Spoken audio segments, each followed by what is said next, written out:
Hello everyone, I think we are live. I am absolutely certain I've forgotten to do something important.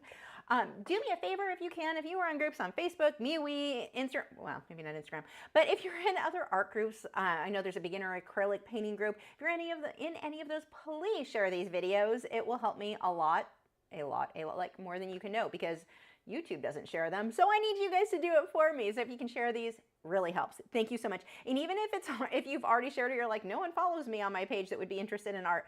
YouTube just likes that someone clicked the share button. Whatever, I don't know, makes no sense to me, it helps. Okay, so tonight I'm gonna be doing something a little bit different. We're gonna be painting with a palette knife. So we'll be using both traditional brushwork and palette knives. I've got a bunch of them sitting over here. I'm also going to be using Liquitex Heavy Body versus the Liquitex Basics like I usually use. I actually have a ton of heavy body paints over here. I know people often think I'm just being cheap by using Liquitex Basics. No, they just work really, really well. Like it's a different texture, different consistency for my normal work. But for something like this where we're going for a more impressionistic style, we want thick brush strokes, and the heavy body are wonderful for this. I can't talk. I'm adding extra syllables where they do not belong. Okay, so on this one tonight, I'm working on a different canvas as well. Instead of usually you see me use the Fredrix watercolor canvas board, which has this label, I am using the Pro Series Dixie 12-ounce cotton. This has a much rougher texture than the watercolor canvas board. I don't like a rough texture when I'm going for super smooth blending, fine details. I like the really smooth watercolor canvas board. Tonight, I need something that's going to grip onto me just slapping on really thick paint. I need something more grippy, and that is where our heavier textured canvas comes in, and so that is what I'm using tonight. We also already have, from Kristen says, for those cute doggies, do you boys want a super chat? They knew. Kristen, they knew. Thank you so much, Kristen. Starting the night off right, huh? If you're unaware, super chats earn treats for the hounds. I've got my two greyhounds here, Gibson and Wade, aka the bad cow. Okay, there you go. Oh, those are fingers. There you go. Let me grab some paper towels over here. Choke into the microphone. It's a classy act here. Okay, so the first thing that I've done, let's get back over. You two go lay down. You're done. Lay down. Lie down. Down. Cow. Go lay down. Don't give me sad puppy eyes. Lay down. Thank you again, Kirsten. Okay, so the first thing that I've done on this, and it looks like my lighting is not, no, it's just kind of dark for some reason. Why are you kind of dark? Hold on, I may need to do some adjusting here. I don't know why it's dark. I don't know. We'll see how it goes because it looks super bright on my end, but kind of dim on the computer. Anyway, I've already traced everything out on a piece of tracing paper, and then I used transfer paper to transfer that onto the line drawing onto the canvas. Now, normally, you guys know I never draw directly onto the canvas. In this case, I'm going to be putting paint on so thick, it doesn't matter. And I want brush strokes to show, so I'm not trying to get a smooth background like normal. So a lot of what you see me doing tonight is completely different than what you're used to seeing me do. So I'm going to throw that over to the side there. I've already got my image drawn on here. And let's see. I do not necessarily need the exact colors, which is true all the time, as my reference photo. I just want to go for close, and I want to get that nice, bright, high contrast. So you really need to watch that you're not overly blending things, making too many brush strokes to where you're blending stuff. One of the biggest tips I can give you, and I'm going to give this right now, when you are trying to get smooth blending, or not smooth blending, the more impressionistic, like the looser brush stroke when you're used to doing tiny detail, what I want you to do, back away. Let's say your canvas is over here. I want you backing away. I want you holding your brush back here and painting like this. Well, maybe not up that high, but at a distance. When you're painting like out here, it forces you to loosen up your brush stroke. The further away from the canvas you are, naturally, that brush stroke is going to be looser. The second tip I have for you is when you're trying to get the loose brush strokes, we're not using these tiny brushes. That's not, I mean, if you're going to get little details you want to do after the fact, sure. But for the most part, when we're getting these really loose brush strokes, we want bigger brushes. We want bigger than what you're comfortable with. And let's say this one here is a number, well, it depends on the brand, what number it would actually be. Yeah, this says it's a number 14. I don't know. It's a filbert. That would not be a 14 in most other brands, but it's something cheap I found. But I think it's cheap. I'm holding it at a distance, and what I will be doing, oops, that's the wrong camera. as much detail as I can get with this brush, great, but it's big. You can only get so much detail. So it's another huge tip in how to get your stuff to look more realistic. Let me see if I can fix, because I think this is going to be a problem with this being way too dark. I don't know why that can't, oh, it's probably from the settings from last week. Give me just a second to fix this. That's not it. Oh, it's on automatic. Whoa. Nope. Nope. Nope. I don't know why this is so dark from this one side. It's not in person. That's what's very odd to me. I'm not sure what is going on that is making that so dark. We'll go with that for now and see if we need to adjust it as we get going. Okay. Let's move you over. Hold on one second. Let me just shrink this screen. I have too many screens going right now. Okay. So the next tip I have for you when we, is this not plugged in all the way? It keeps flashing. The next tip, what are you doing? You're not behaving. Anyway, next tip I have for you when it comes to painting in a looser style, we've got our reference photo. Go for close. If you're trying to go super precise, and if you are like me, and if you've been watching me very long, you are probably somebody who paints in more realism with more detail. When you're painting loose like this, if you try to go that exact, it's not going to look loose anymore. You're going to go for close. So for those of you who are going to bid on this, again, if you're in the US, you can bid on this. Link is in the video description. Starting bid is $75.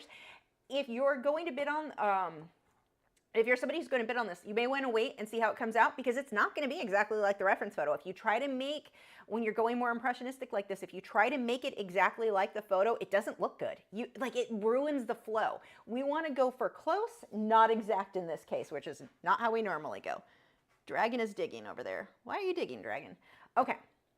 So let's get started. Now I'm going to do my base layers with traditional brushwork, because I want to get something solid. I don't want to go straight on top of this with the palette knife, because I'm going to be fighting with too much of the white canvas showing through. I want to make my life as easy as possible and save as much time as possible. So I'm actually going to start by using brushwork to just get a bunch, and leaving my brush stroke showing, by the way, to start getting that mapped out.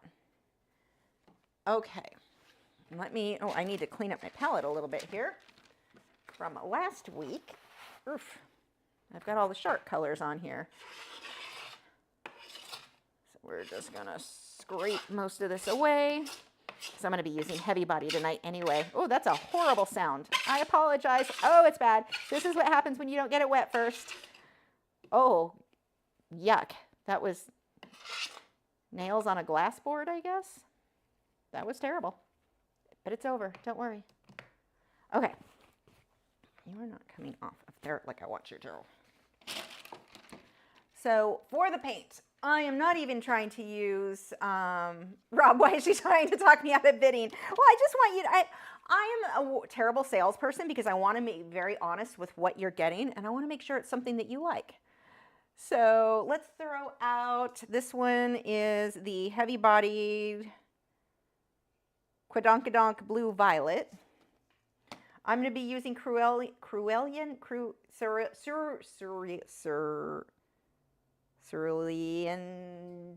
don't freaking know, because I can't pronounce things, blue. I would, if given the choice, I would be using ultramarine. I don't have, oh, that is really a lot lighter than what I want. I'm going to actually have to go grab, do I have phthalo in here? This blue is okay. I don't have ultramarine blue in the heavy body, which is kind of weird. Let me see. Hold on, let me see if I can find something a little bit closer at least. Even phthalo would be better than that. That is too light. Phthalo is closer to green on the color wheel, which is not really what I'm going for, but close enough. I can mix it with purple. Oh, hold on. Moral of that story, what the label says is not the color it really looks like when you squirt it onto your palette on this case. Black. I know I have phthalo in here. I saw it earlier.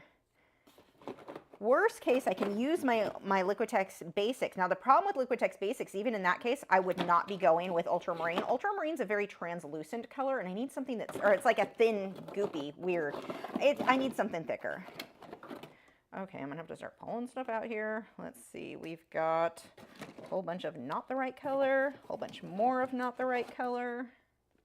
I'll just dump this over here and make an absolute mess for me to clean up later, which is always fun. Burnt umber, Mars black, acrylic phthalo. There we go. Ooh, it's an old container. That's why I couldn't find it. I was looking for one of the new ones. I don't even remember why I decided at one point to buy a ton of Liquitex heavy body. I must have been for the heavier brushstroke type work, which I don't do very often, so I used to do it all the time. I used to teach classes doing that all the time. Okay, let's wipe the paint off the side of my hand before I get that everywhere. Which I probably still will anyway. Okay, so there we go. Phthalo blue. I'm probably gonna have to have more out than that. What else do we need? Let's go with, let's see what deep magenta looks like. Kind of a reddish. Sure, why not? You're pretty.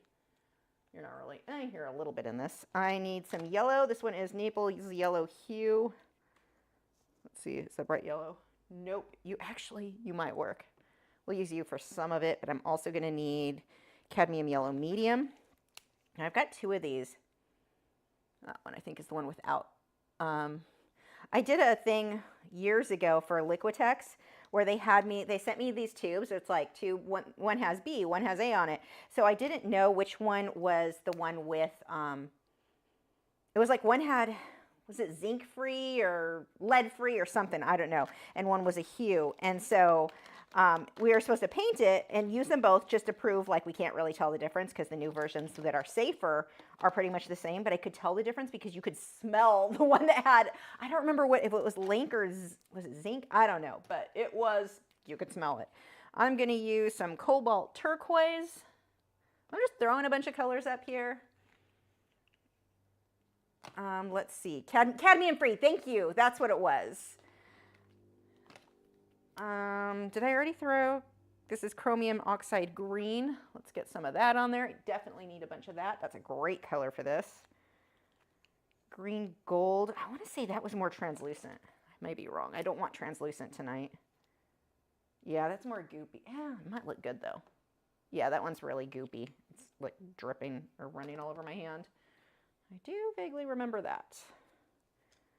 And if you wondered how long these paints last, years. I have not opened these in years. What else? I needed more bold red. Is this one that had cadmium? I don't think so. It is red. That is a pretty red though. I'm going to be using it. We're just going to leave that out. I'm going to be using that a lot. Let's see. I've got my blue. I've got yellow. I've got purple. I don't have purple dioxazine. Did I even have, I don't even know if I have purple dioxazine. Shouldn't need much in the way of, I might use a little bit of black, but I'm not going to put it out just yet. I know I'm going to need white, and I know that's in here somewhere. I could have sworn I saw dioxazine purple when I was doing this. Maybe I'm just thinking of the Quidonkadonk blue violet. It's pretty close. Raw umber, muted violet. Ooh, what color are you? You're pretty. Let's put you out too. I can't tell. You're kind of. What else? You do not have the same colors. If you're sitting there going, oh my God, Lisa, freaking stop throwing colors in there. I don't have all these. Use what you've got. You do not need the same colors. That is such a big problem that a lot of people run into. They feel like if they had the same colors, theirs would look the same. No, it doesn't need to be the same. You want the high contrast. So my big thing on this is I want to make sure my reds and my yellows stand out, that they're not mixing in completely with my blues and my greens. I want to let everything be nice and bold. Where is my, oh, there's titanium white. Okay.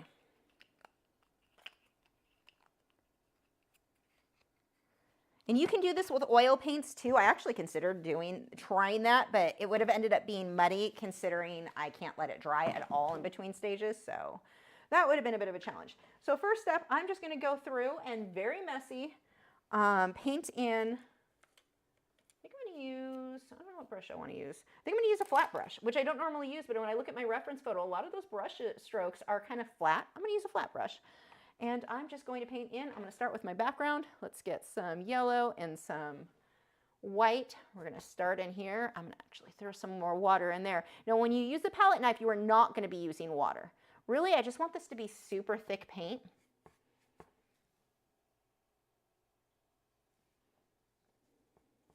Get some more white in there where I need it to be a lot lighter. And I don't care at this stage how perfect things are. My only goal right now is to cover the white of the canvas.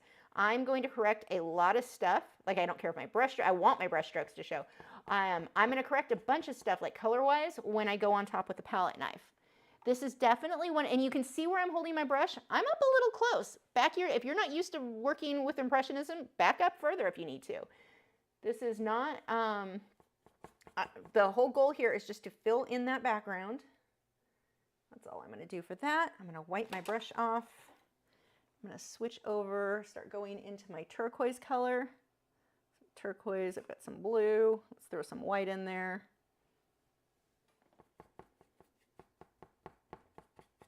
Now you'll start getting a bit of a greenish tone where these two mix together.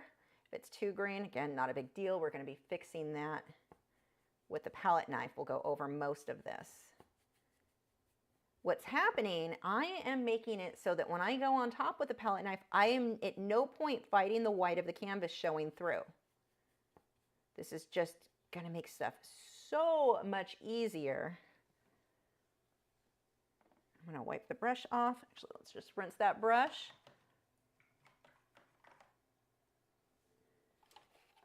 And I'm going to go to my cobalt blue. Too dark, doesn't matter. Too light, doesn't matter. Not white is what matters.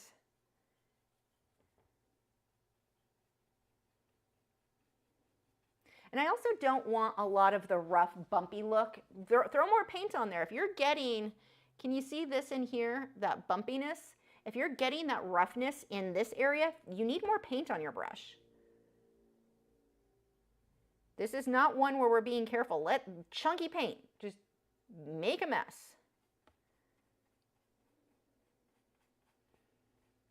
See how I'm not even like cleaning my brush really well in between? I've got brush strokes you can kind of see of the greens coming in through here. This is super, super chunky.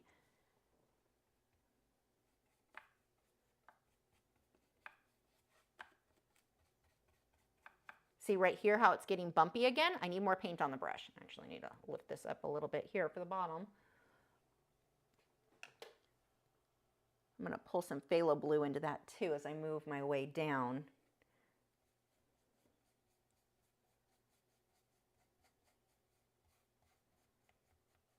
And this reference photo is just one I made up in Photoshop. It's not, so like as far as crediting it, there's no like specific artist. Whoop. Like I didn't pull it off, unsplash is what I'm trying to say, or anything like, it's not from a photo.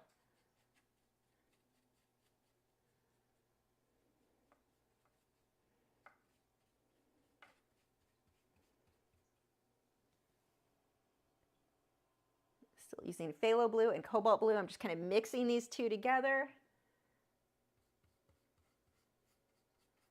Let it be chunky. As I move my way up, I'm going more, let's grab some cobalt and turquoise.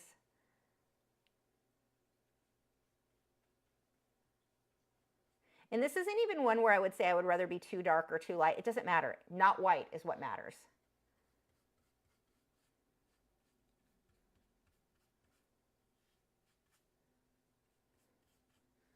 We've got some purple, and the purple I'm going to mix because I don't have the accessing purple in this. I'm just going to mix my phthalo blue and one of the magenta colors, and that's going to give me my darker purple colors.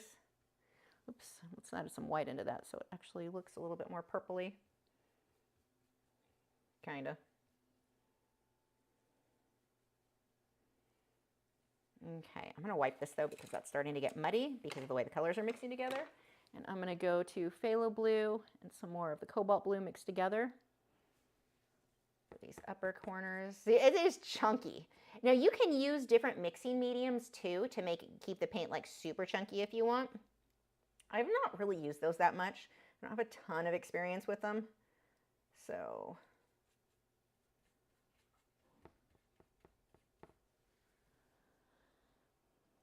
Gibson, oh, never mind. You're fine. Ignore me.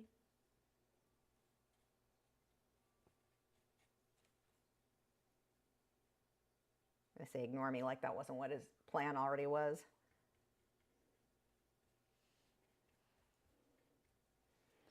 Start pulling some white in here.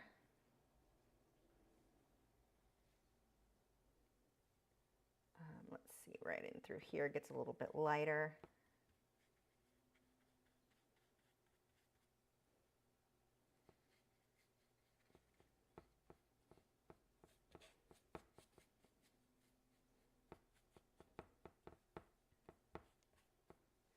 And then that area, I'm gonna get my brush, I'm gonna clean the blue off and I'm gonna reload yellow. As always, the reference photo is available in the video description. You can go download that from Patreon. It is free for everyone. You do not need to be a member to grab that. But the photo was made, oops, that's not what I meant. I made that, as I said just a moment ago, from Photoshop. So it's not a photograph, it's the Photoshop version. Some yellow or here. I'm gonna actually pull some purple for my transition in between the yellow and the blue. Let's get a little bit of a purpley color in here. And then we'll make that more defined once we switch over to the palette knife. Okay, let's see. You kind of curve all the way around. Need some dark colors over here.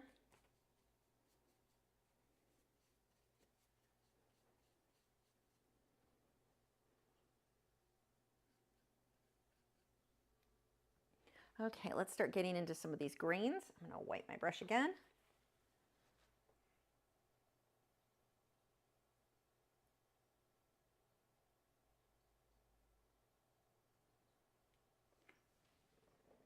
And let's just start making a mess over here, and I'll throw some red on top really thick.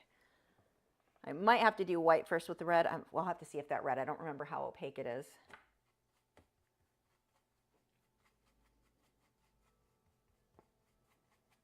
I'm letting those brush strokes show that is what I want there. Just making sure that white canvas is completely covered. Let's see, more of the green. Get some of that gold green in there as well.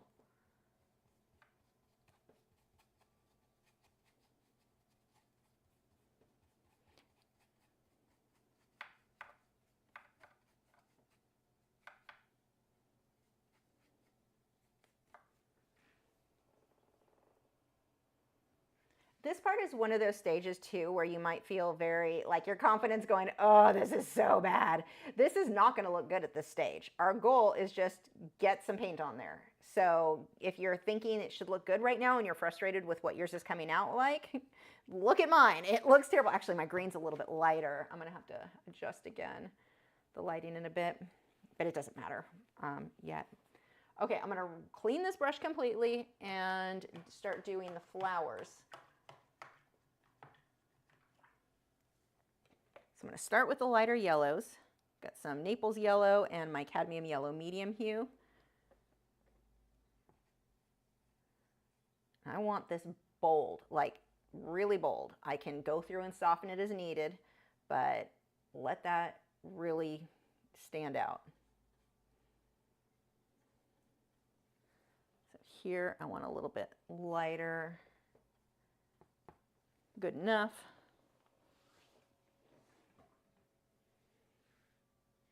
See, we've got some bright yellow in here. Look at the peach tones here. Just kind of mapping out where I want things to be.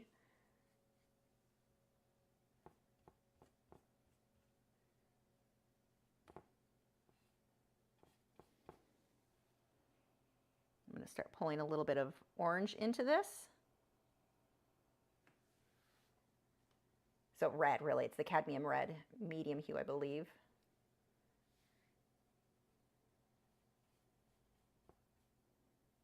Now you'll notice if you look at the reference photo, which again you can go download, link is in the description, these oranges are going to be much more bold on top later. I'm pushing pretty hard using the side of the brush, letting it be chunky. I am not trying to overly blend or smooth things out. I just don't want the rough bumpy look like what you're seeing in here. That I want to hide.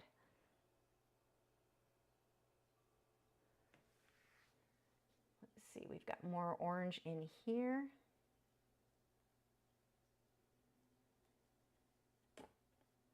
The thicker the paint is on your brush, the smoother and better this is going to look.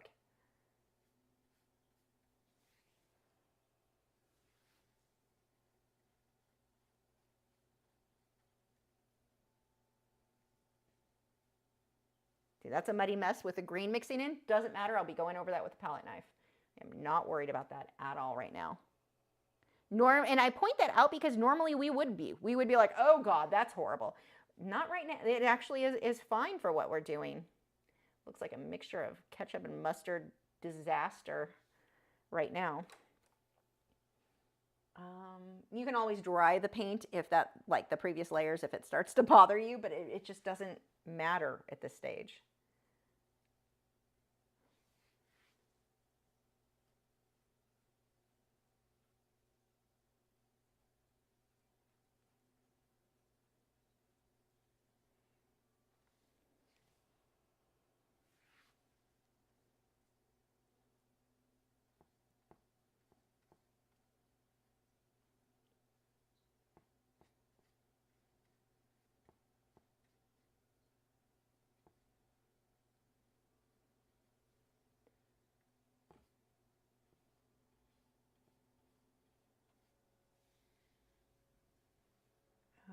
Okay, we've got more red, deeper red here.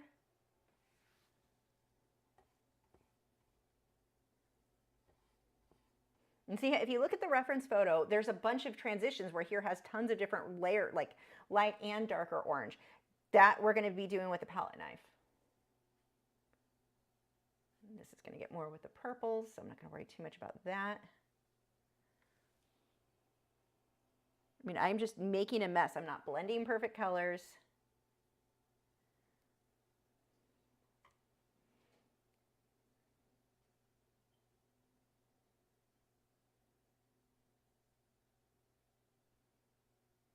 But this has to be super thick.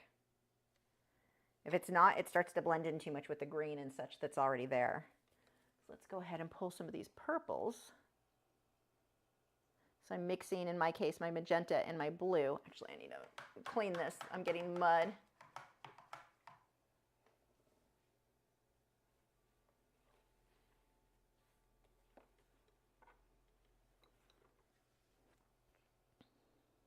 Let's pull more bright magenta with that blue. There we go. That's the purple I want. I was getting too much of the greens and such mixed in, and it was just not cute.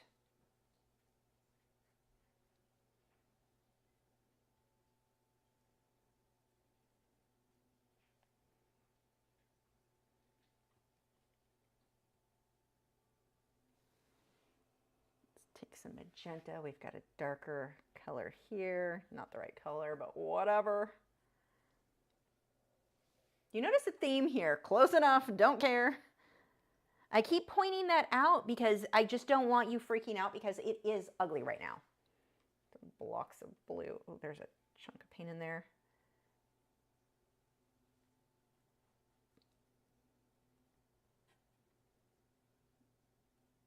If yours looks good right now, I'm concerned.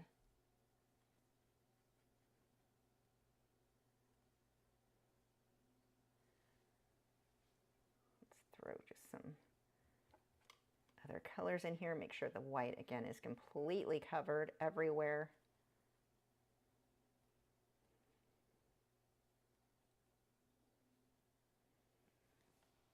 I'm going to clean that brush.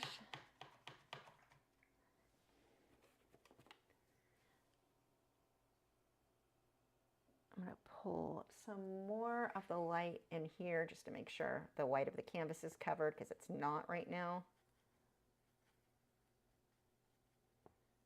I don't want any of those little white dots of the canvas showing through anywhere.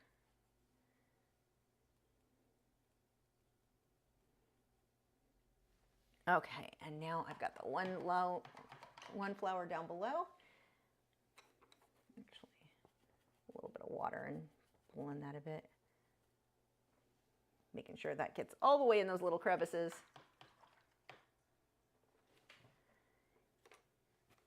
And now I need need this guy. So we've got the purple. So I'm going to go magenta and cobalt again. Get some white in there.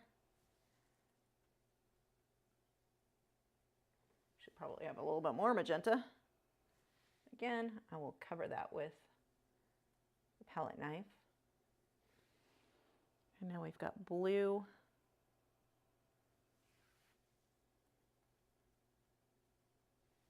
And a light blue.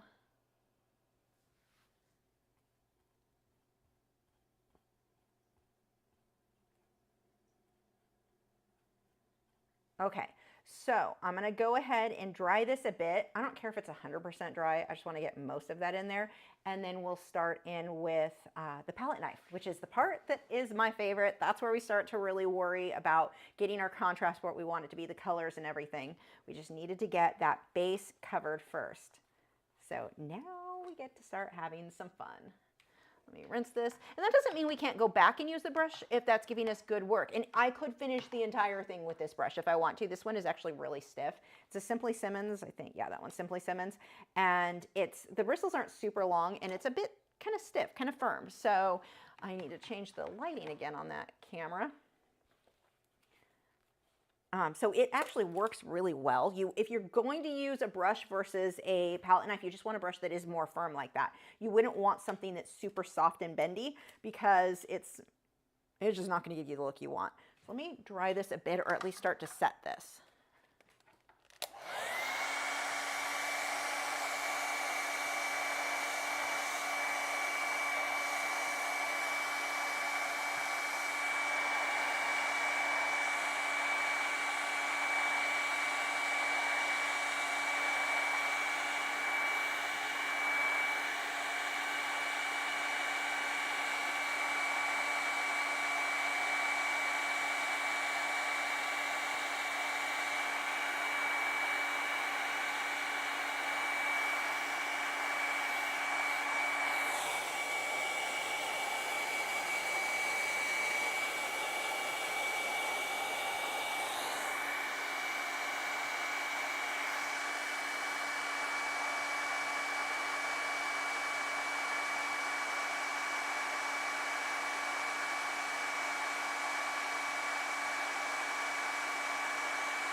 Okay, that's probably good enough. That a lot of this is still pretty chunky, but I don't care if some blends. I just wanted the majority of it to set.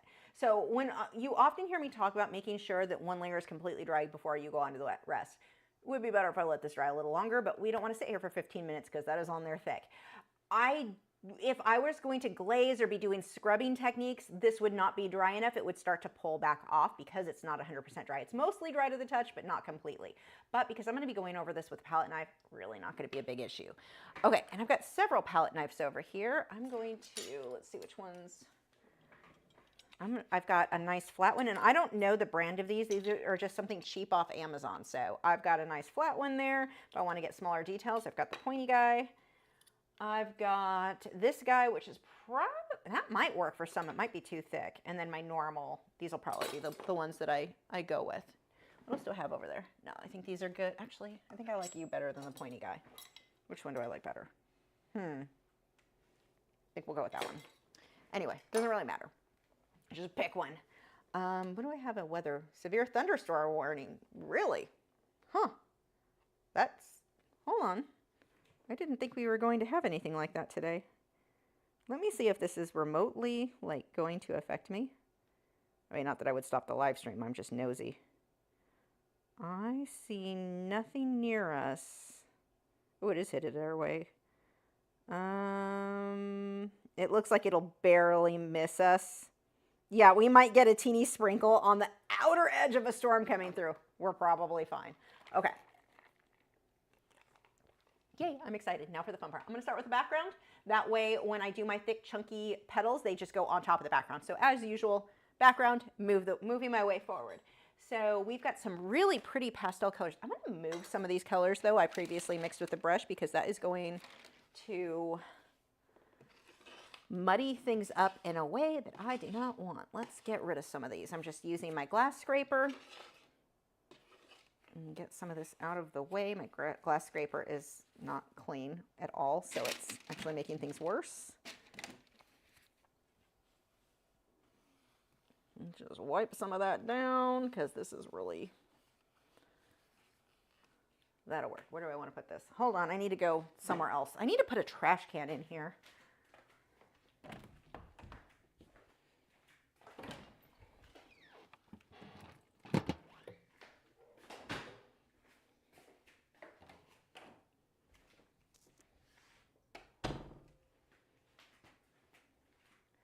Okay, I'm excited. I've been looking forward, since I came up with this design, I've been looking forward to painting this, because it's a little, it's just something different. That's fun. I definitely need some more paint out on this, though. Let's grab a lot more white. Thanks, Rob.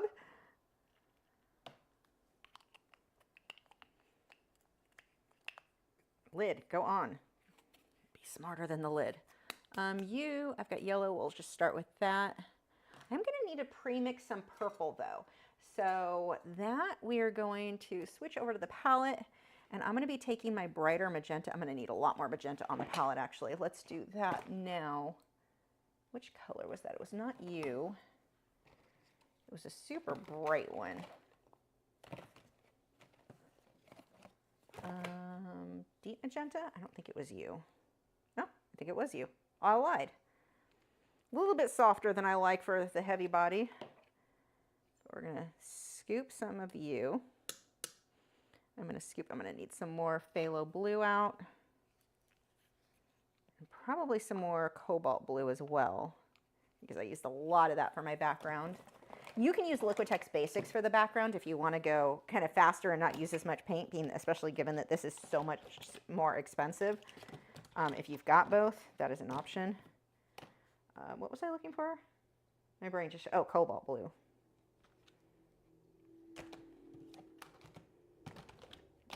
It's in here somewhere. One of the things that I hate about, oh, I have two heavy body phthalo blues. Huh.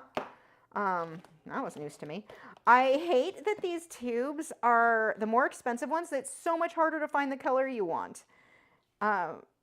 I mean, Liquitex, the whole tube is the color you want. This one, if it's upside down, that's all you see. And so it's very hard when you've got a bucket of things to find your color. Like, come on, you're the expensive version. You're supposed to, like, do expensive things. Make it convenient. So I'm going to mix these two and get a nice soft purple. So that is the cobalt blue with the deep magenta. I'm going to be using a decent amount of purple, so I'm going to mix a little bit more. Now, one of the other things that I'm not in love with, I'm not in love with the way this palette knife curves. It's making it kind of a pain to mix there. But one of the things I don't love about Liquitex, I'm going to scoop this with the flat one, with Liquitex Heavy Body, they dry so fast, like super, super fast. I am not in love with like these cheap ones. The edges are just weird. But anyway, the heavy body paint dries way faster, I find, than the Liquitex Basics, which is kind of a weird annoyance. One more reason I typically will use the Liquitex Basics. I'm gonna mix just a bit over here off to the side. So what I mix, I've got to work quick because it's not going to last very long. This is such a crappy palette knife. It shouldn't be curved on the edge the way it's curved. Like, it should be perfectly smooth, and it's not. It's, oh my gosh, that is, or what I think it should be smooth. Okay, stop complaining, Lisa, and make it work. Okay, so let's start grabbing some chunks of, I want some yellows and some white. And we're just going to lightly go over it. Now, see how I'm getting those bumps in there? While it's still wet, I want to add my other colors. Right on top and thick. If you are trying to go thin and make your paint last a long time, it is not going to look good. You've got to be willing to waste a ton of paint. Just slap that on. This is not the brush that I wanted to apply it with. I've not used this specific palette knife set. It's crappy. There we go. Now we're getting some nice brush strokes there. But it has to be wet in order to really get that smoothness that we have, that we want. And I'm going to wipe this off. I'm constantly wiping this in between colors on a paper towel.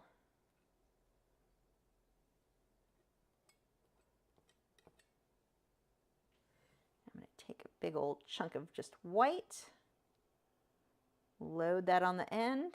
So I've got to have a big chunk of paint on the end there. I don't know if you can see how chunky that is. I'm chunking that on. Don't overdo working back and forth in between the two colors. If I decide I need to come back in with the purple, I want to come separate, wipe the purple off, or I mean with the yellow, and go back over that.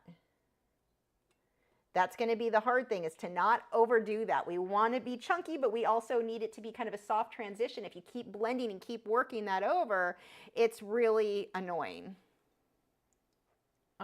You're going to get one solid mush of color, which is not what we're going for. Again, I'm going to pull white with the purple. Now what I'm doing is making this fade from the yellow into purple before I go into the blue. And that's going to keep this from turning green. Over here we've got this pretty greenish color, but over here we're going purple and then blue to avoid getting into those greens.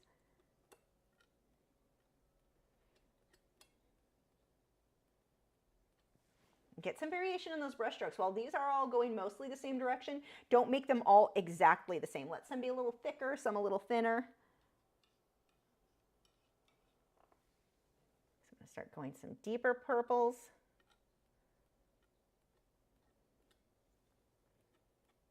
Now, if somebody bids on this, I am not sending this for, well, I always take forever to send. Everyone knows that.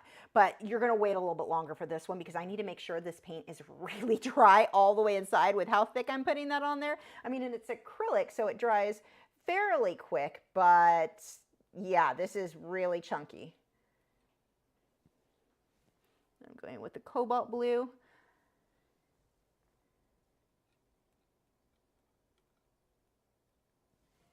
And then I want some phthalo blue.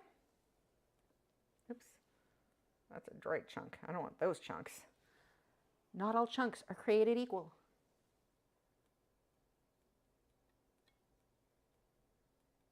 There we go. Kind of let those fade together a little bit, and I'm going to come back through with some more cobalt right on top. Now I'm letting this hit, I'm not scraping. If you are hearing scraping, like really a lot of scraping sounds on your palette as you're painting, you are pushing too hard with this. See how there's no sound?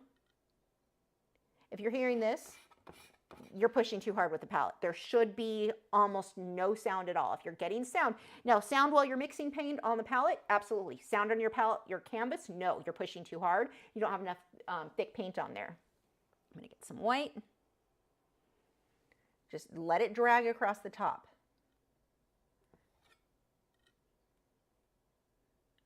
It's a little lighter than I want, so I'm gonna go back and forth until I get that how I want that to be. Let's pull a little bit more of the cobalt.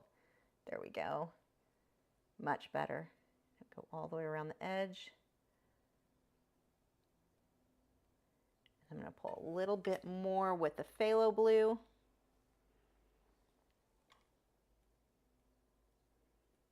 There we go. Oh, I'm loving this already. This is so fun. Can you tell, like, I can't stop smiling because it's fun. It's always fun, too, just the fact that to do something you don't normally do. I'm usually doing stuff that's super realistic. Even if it's a looser style, it's still more realistic than this. This is just so fun. It's so different. Okay, we're going to grab some turquoise and some white. Mix those together. My paint is already starting to dry because, yay, heavy body. We'll be using some of that and some of the cobalt blue. Get this soft, oh, that's a pretty color. That actually mixed out really nicely.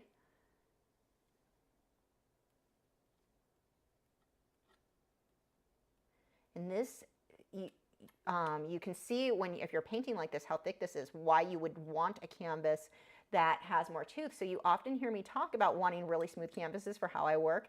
This is an example of where you don't want a smooth canvas. You want that to have a lot of tooth so that this has something to stick to.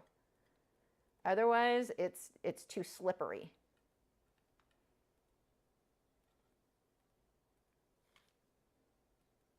Get some little shorter brush strokes in there, break that up some. Now I've got to work to soften this transition right in here. So I'm going to need more yellow and white, using some Naples yellow and white. Some green got in there, but that's fine. But I've got to make this fade in between this and when we start getting into those teal colors. Need a lot more paint on that brush. I keep saying brush, but I actually mean palette knife. You guys know, I don't know the words.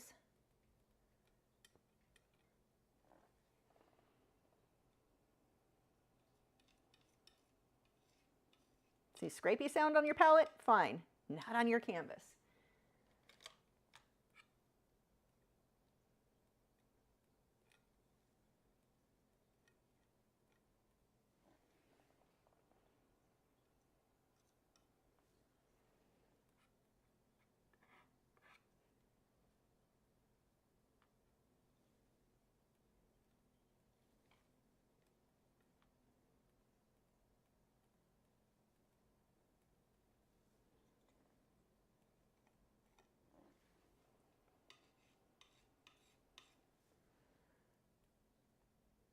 I actually like, they have plastic palette knives. I have some of those. I probably should have grabbed them for tonight. I actually do like them for acrylic painting. I don't like them for oils. I'm not sure why.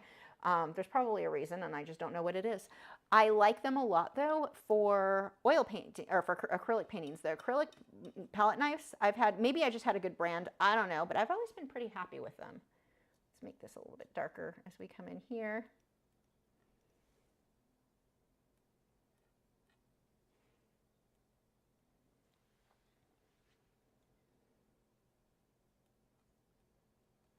While I've got this color mix, we'll throw it in a couple other spots that need it. Why was it important to get rid of all the white specks on the canvas? Because it looks unfinished, because it looks like crap, and there parts of my background are showing through this. If I didn't get rid of all the white specks, that's what would be showing through instead of those previous layers. I'm not getting 100% coverage with the palette knife. Can you? Yes, that will take for freaking ever. So, it would show and it will look terrible when you've got bits of white. I see people, beginners do this a lot. They leave bits of the white canvas showing through. It looks incomplete. It's like a big, huge red flag of I don't know what I'm doing. Like I'm just learning, don't give me money because I'm a noob.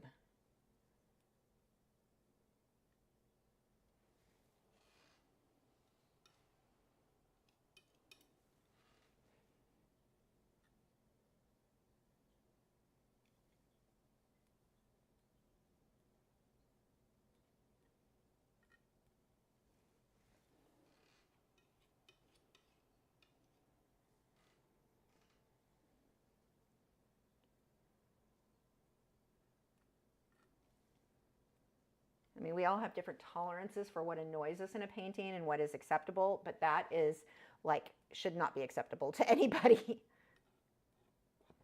need more purple. It's starting to dry already. Dang you, Liquitex Heavy Body. There we go.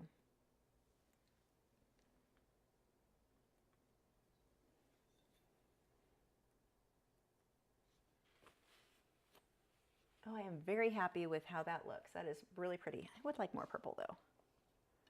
I'm going to go from the side a bit. There we go. Just get some different brush strokes in there. Much better. I like that better. I just wanted a little bit more in there. It was just too solid. This, though, is drawing attention in a way I do not love. This may go, most likely, a little bit longer than usual as far as the painting before we get into the Q&A section. So, you know, I apologize, but it's better than staring at each other awkwardly like we did last week. Okay, so let's start getting, as we come into here, I'm going to actually skip down to the greens. So I've got mixed some green, I've got some yellow on that brush or palette knife, whatever. Let's start making a mess of brush strokes. We've got some blue, some cobalt blue. Well, I don't love doing this style with oils, not because it doesn't look amazing, but oils are freaking expensive and this uses a lot of paint. I think using a texture medium would probably make that go easier when it comes to acrylics, but it's so expensive. It's a huge reason you won't see me do this style that much. I mean, if you guys request it for live streams, sure, but as far as like for my own work, I just cringe with how much paint you use to make it look good. Let's get some more blue. I've got some phthalo blue over here. And see, I'm double loading the palette knife on a lot of this, so I'll do one brush stroke and it's like you get some of the lighter blue, some of the darker blue, all in that. And so if you look at the reference photo, it looks like there's detailing all around it with a liner brush. No, that would just be because you've got two colors, like they're the way they mush together. Whoop. I knew that was going flying. I'm gonna switch for some of these and get a more rounded. Let's see if this one works very well. I've not used this set, so we're just kind of experimenting. Get a few colors on here.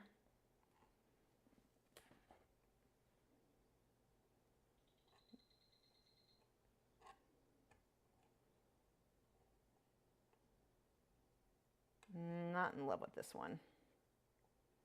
I mean, it works okay. I think I liked my other one better. Oh, that's why. See, I don't love how flat this is. That's why it's not easy to work with. Whereas these, see how that one's flat and these ones are angled? This is better. This is much easier to work with. That was like, why does this feel weird? That would be why. Let's switch over. What other brushes do I have? Let's see how this guy works. I'm experimenting. You guys are along for the ride. Now some of this, the paint is starting to get chunky enough that it's like more of a glob, and so I've got to kind of scrape some of this off the palette, or not the palette, the canvas a bit more than I would like. So you're going to hear the brush hitting the canvas more than I normally would, and some of this is where I talked about you shouldn't be able to hear it. It's because the paint is drying, and I'm having to scrape some back out, mixing some of the magentas in with the green. This is the chromium oxide. That's going to give me that darker color. I need more of that, a lot more of that. And see, I'm not mixing. If you look at the palette, I am not mixing this completely. Like I've got chunks of green, chunks of magenta. Good, I want chunks. I want both of these to show. Except for the blue that ended up on the back end of that. You don't get to show. It is not your turn. Oh, that was way too chunky. We'll just wipe some up here. I keep wiping it up. I've got a board. You can't really see it. There's a board up there. I'm like wiping it there and then reloading as I go.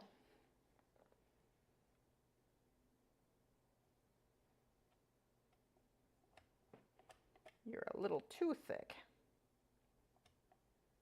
Now I have to make sure, see how right now it's like all one color? I've got to pull in highlights. Let's grab some yellows. We've got to start pulling in. We're too yellow. Abort, abort. No, we'll scrape that. I want the cadmium yellow with a bit of magenta. Actually, I need to get some more cadmium yellow out on my palette because I'm using a ton of these.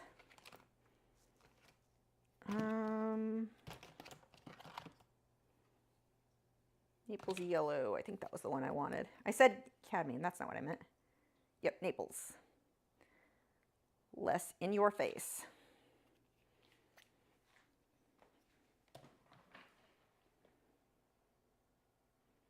Oh, I need to get green. I should have got more green out while I was at it, but whatever. Ah, much softer. I'll still have to pull darks in on top of it, but I want some of this peeking through in a few spots. Okay, let's actually get some of my green back out. I should have probably reloaded everything. Ooh, what are you, muted green? No, you're not something I think I want in this. You are a no. Viridian, maybe. What I'm looking for is my cadmium, though. Or my green. Chromium, not cadmium. I keep saying cadmium tonight. Chromium oxide green. That is what I want. Maybe a little, some of these are really chunky. Okay.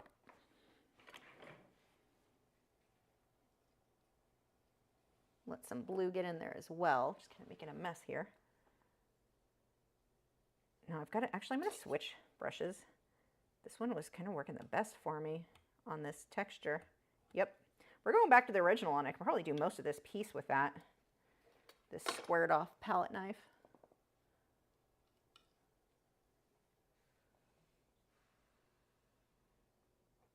Yep, I just like this one. This is a good size for this piece, and it's giving me good texture. I was getting too messy. I'm having to scrape some of this off because it's kind of dried chunks. But it was getting too messy with the other one, which is odd because the other one is more like what I've typically used when I use a palette knife in the past. Need to get some blues and some turquoise in there.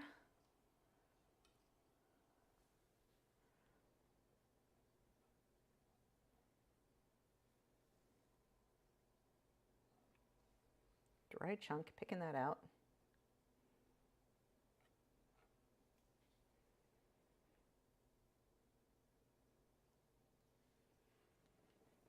I've got to make sure I define where these leaves are. Right now it's just kind of a glob that needs to be broken up. We don't want to leave, like, even though, yeah, it's impressionistic, it needs to have a little bit more form than that. That is a hot mess of, I didn't like the previous palette knife. Sure, blame the palette knife, not the user. Seriously, that palette knife was not, we weren't getting along. I'm going to get a restraining order on it.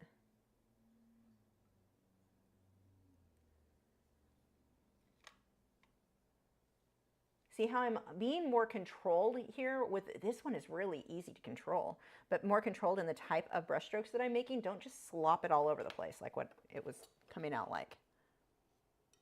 Let's get some magenta in here. This is that muted one.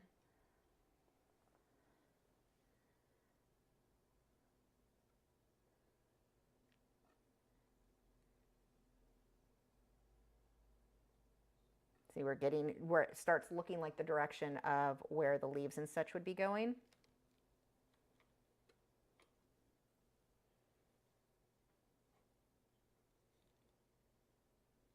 If you push hard, you wipe it off. So, you know, be aware of that.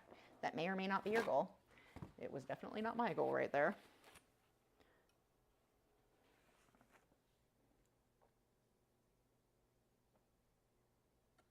There we go. I'm going to need some lighter versions, so I'm going to mix a little bit of my, the Naples yellow with the greens.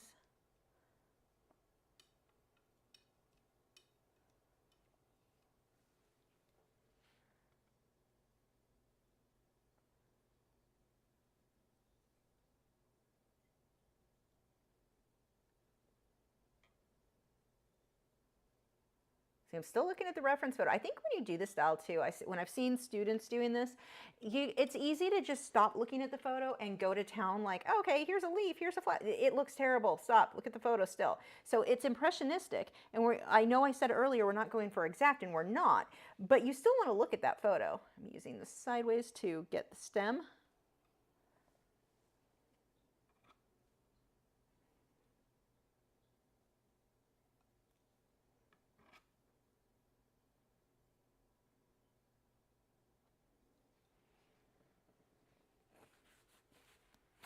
Okay, I need this to dry so I can put a bunch of the red in there. So we're going to set it a little bit with a hairdryer.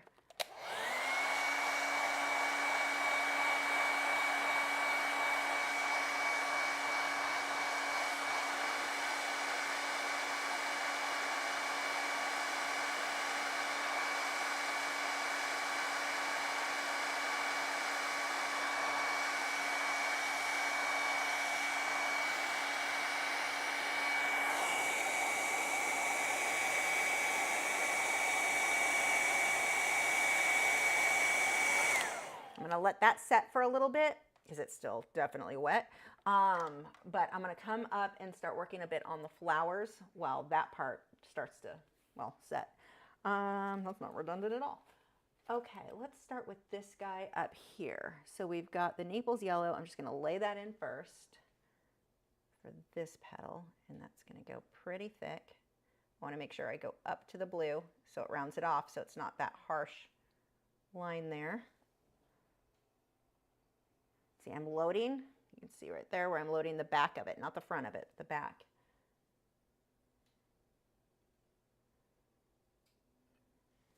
And now I'm going to take some of that purple that I mixed earlier. I want to mix that right in. I'll wipe some off.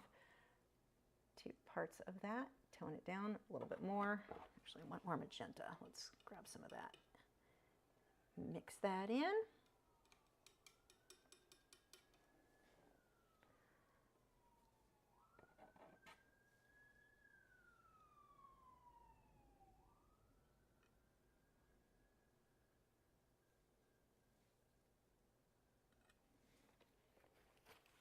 Pull a bit more with the yellow and the white on top of that.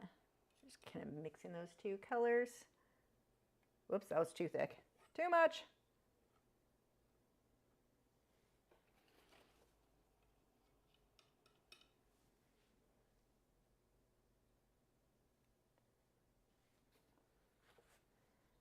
We've got a purpley one over there. That'll need more magenta in with it. Let's get some orangey colors. So I'm mixing my red and my Naples yellow again. Actually, there's a bit of cadmium yellow, medium hue mixing in there too.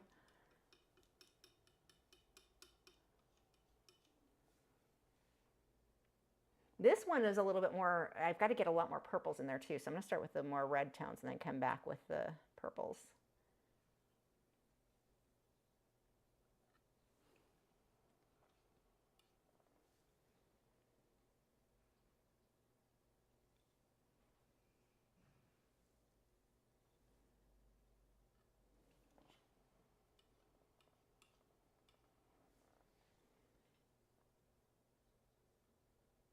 Too thick. Wipe some of that off. Now smooth it.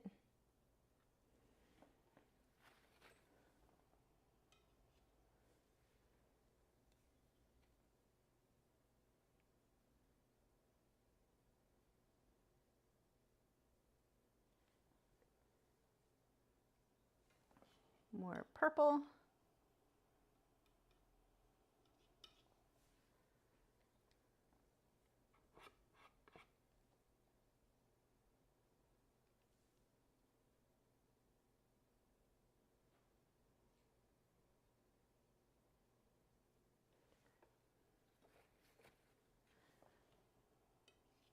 Having this cardboard that my easel, I know you can't see it, but it's actually turning out to be really helpful because I can scrape and reload to get it you just really want it on the tip.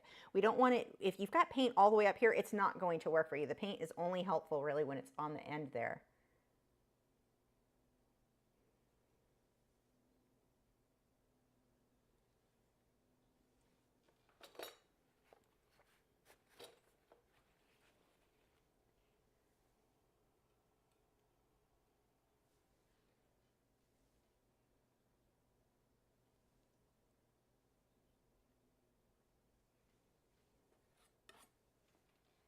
This one's definitely too bright back here.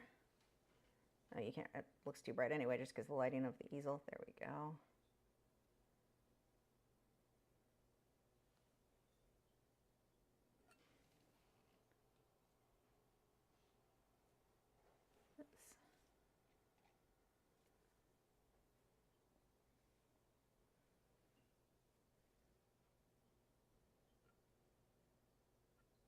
That on really chunky. Let's come back through with some yellow highlights over that.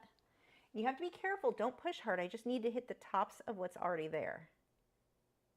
See how now you've got the darker areas showing through. This is also really going to show you what I was talking about before with you've only got so much control. If you try controlling this too much, probably not going to be happy with that end result. You kind of let it do what it wants to an extent. I mean, you're looking at that reference photo, you're going for close, but as far as how the paint catches the previous layers, it just depends on how those layers had landed.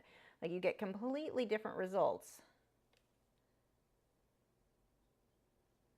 depending on your first few brush strokes. I need to lighten that purple a lot. Pull some magenta in there.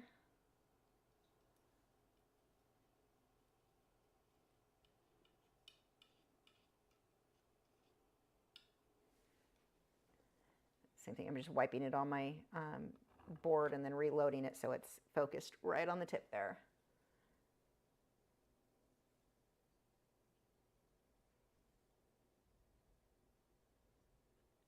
And layer until it looks good absolutely applies to this style more than just about anything, because you are going to have some layers. Like, I didn't love that flower. I absolutely love it now. I want to show you in this lighting because it is a little bit different. Now, that, oh, now you can't really see. That looks terrible because of the glare. I don't know. It looks so good now. It looked terrible a few minutes ago. So that's one of those things. You just want to keep layering until it looks good. Your first few layers are going to look like poop.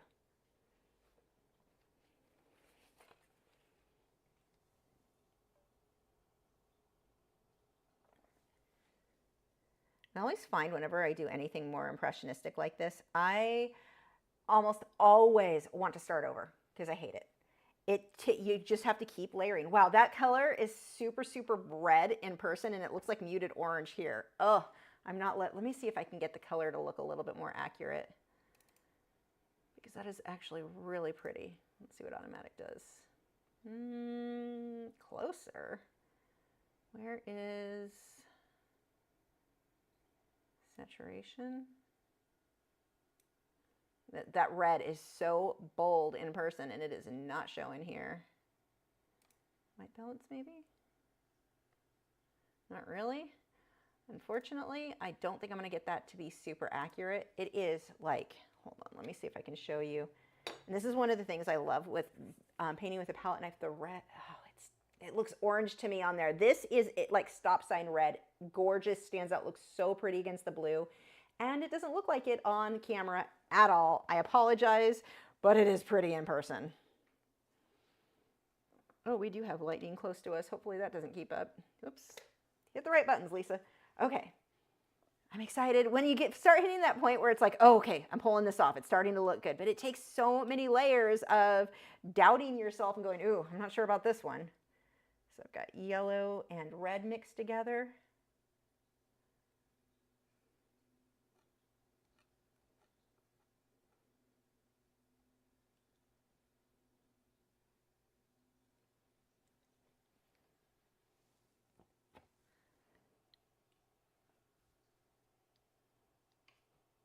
I've got Naples yellow and white.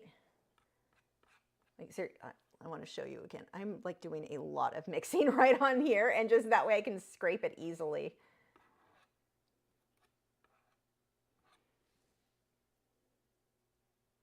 I'm gonna have to go with a brighter yellow to make that really stand out. So we'll come down here.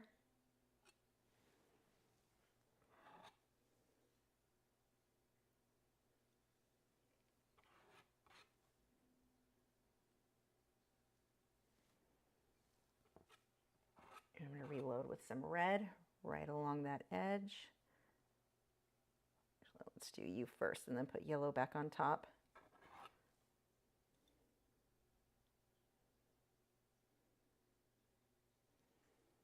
Wiping that off and reloading with yellow. And actually, I'm going to get some more bold yellow this time.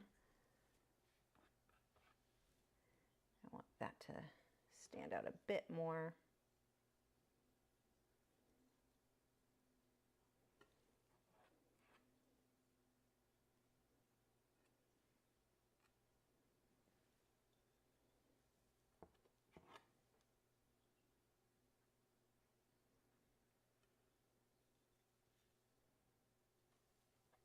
Same thing, I'm going to pull some yellow into the reds. Oops, that's too much. The reds that are there. I need to let that set a bit. This is starting to get too muddy, so I need to dry this a bit. It's too much red too. There we go. That needs to dry a bit, and then I'll come across the tops and clean it up. I'm actually going to wipe some of the, I'm going to scrape a little bit off where it's too chunky. I don't need it that chunky.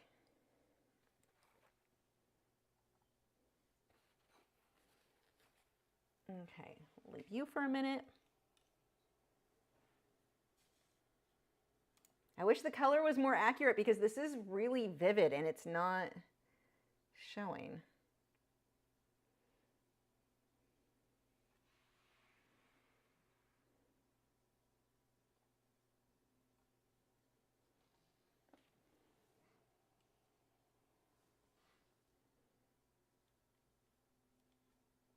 Get green mixed in there. I'm going to wipe that off. That is a little bit, wouldn't bother me, but I'm getting a lot more than what I want, so I'm going to scrape that. And I'm going to put more yellow on the palette, so I'm not mixing that into it.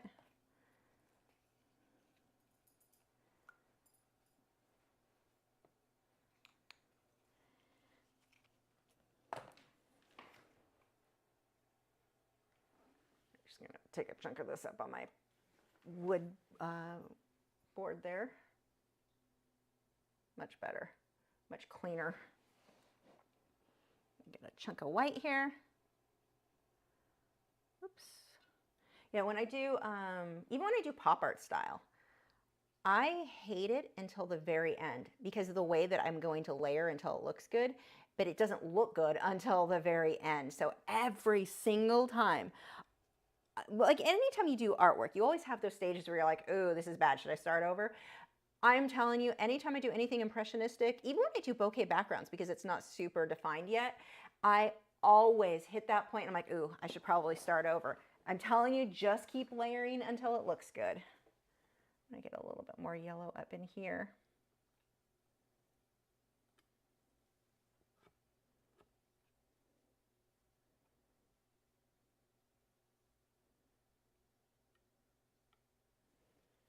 See, and this is what I'm talking about. The way that it catches here, that is going to depend on what your previous layers were. So it's not going to look exactly like the reference photo. It depends on how your previous layers went down. So this is one of those areas where you can't be too picky because it depends on how those first layers went in.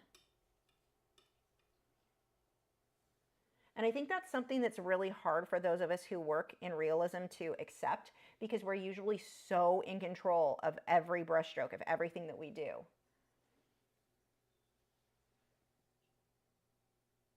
Too thick. I'm going to scrape some of that off. It's actually going to make my life more difficult than it needs to be, leaving it that thick for when I come back over that. Same thing here, actually. I don't like where that chunk is. Let's just smooth that out. We'll come back to that. Okay. Now we've got these darker reds. Let's do the red first.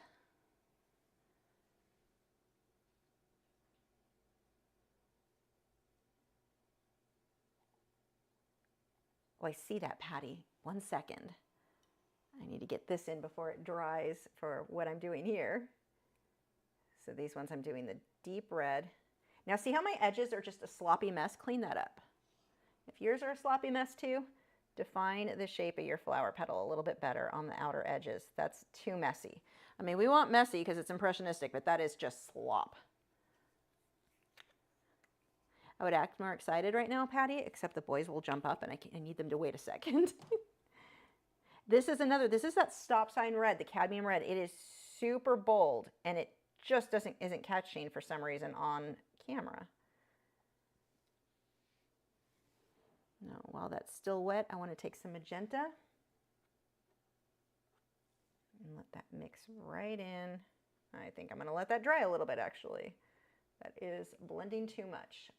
Let's get some highlights then. The lighter color should work better. I think that one is not strong enough to go against the boldness of the red. So we'll do the light.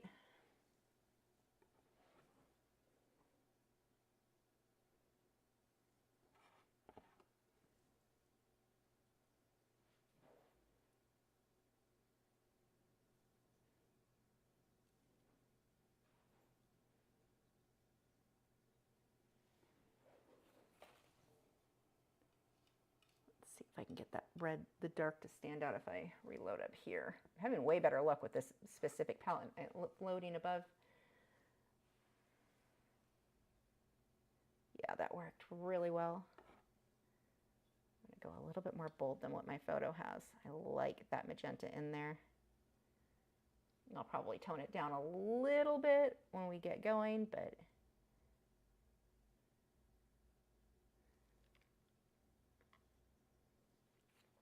Okay, I'm liking that guy. He needs to set for a minute. And while we do, we've got, do you boys want a super chat from Patty? She said the pups look like they need a treat. Wade agrees. Gibson, you want a treat?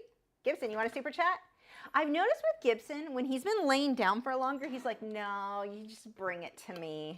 So that's what he does around the house during the day. Like, Wade will come get the treat, and Gibson lays there and looks at me like, you're going to serve me, right, human? There you go. Thank you so much, Patty.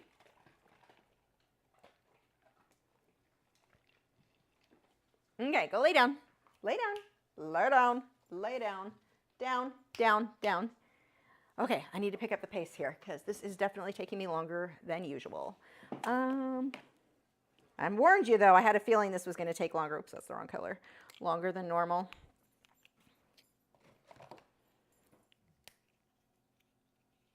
Which color are you? Oh, you are a bright one I don't have out yet. You're not a bad one, though. What is that? Cadmium red deep hue? Kind of like it. What am I looking for? I need Quidonkadonk. Oh, wait. You'll work, too. Throwing out a lot of these darker magentas.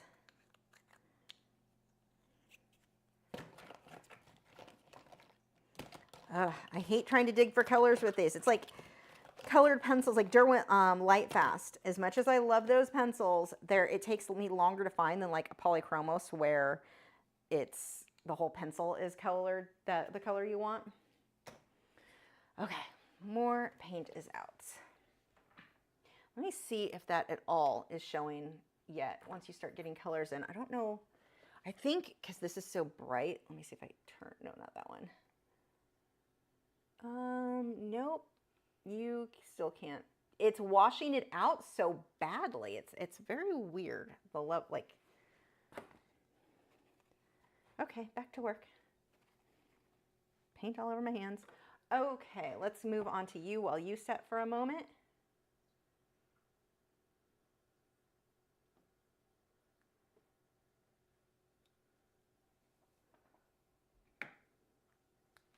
Why? Hold on. The lady who I get my raw dog food from, fire.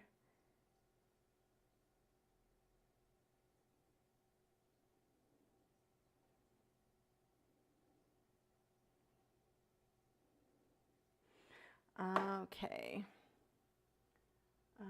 Here. The lady I get my dog food recommended some bird groups for me to join. They declined my first one thinking I was a troll. I'm like, how can you look at my account and think I'm a troll? Like, my Facebook account is super old. Whatever. She's like, you need to reapply. They thought you were a troll. I'm like, weird. Okay, so you are good. Let's leave you for a moment. Let's come down here.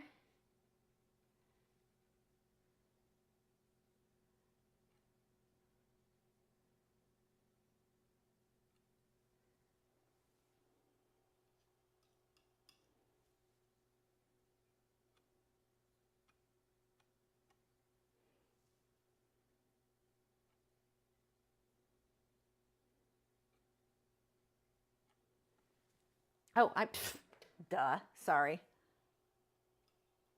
Whoops.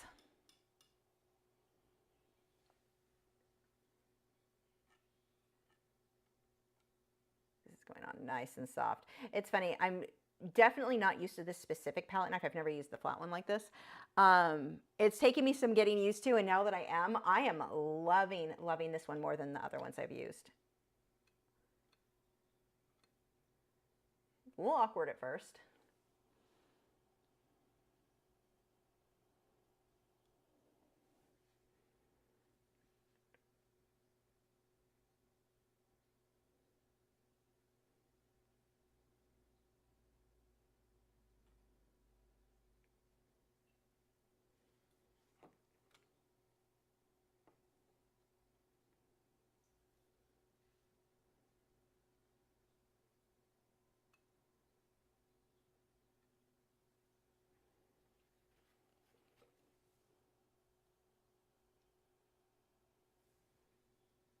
We've got that yellow where we've got the highlight in here, curving that around.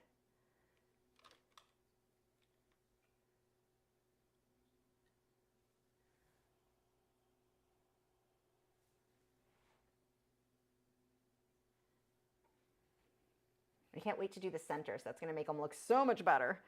We're going to leave that for a moment. I'm going to come down and start layering into this one.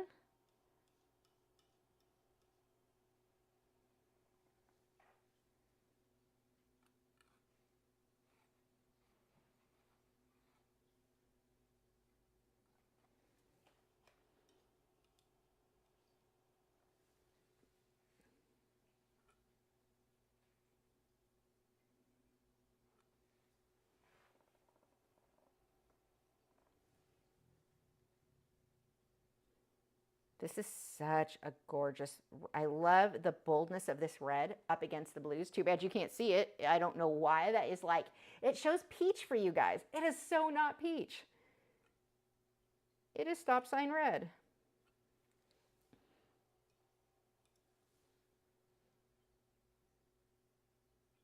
See, like here, I got super sloppy. I need to come back the opposite direction and smooth that out some. I mean, a little sloppy is fine, but that was parts of the brush were hitting, or the palette knife hit where I did not want it to hit on the canvas.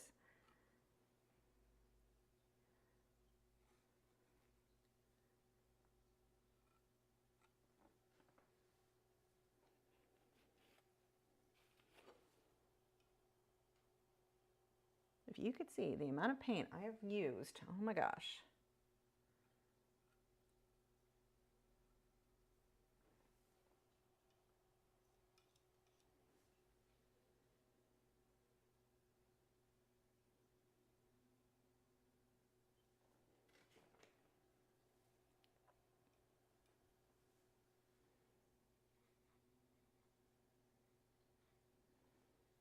So see how we just keep building and layering.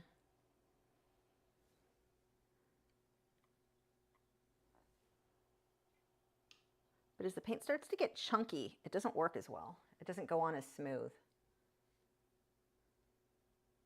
What was I? You.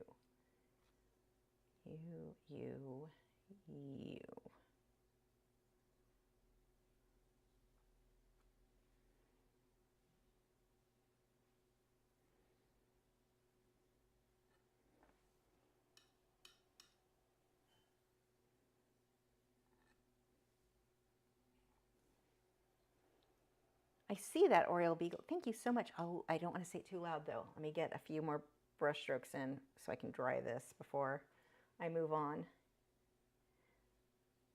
I sound not excited, but it's because I can't let the puppies know.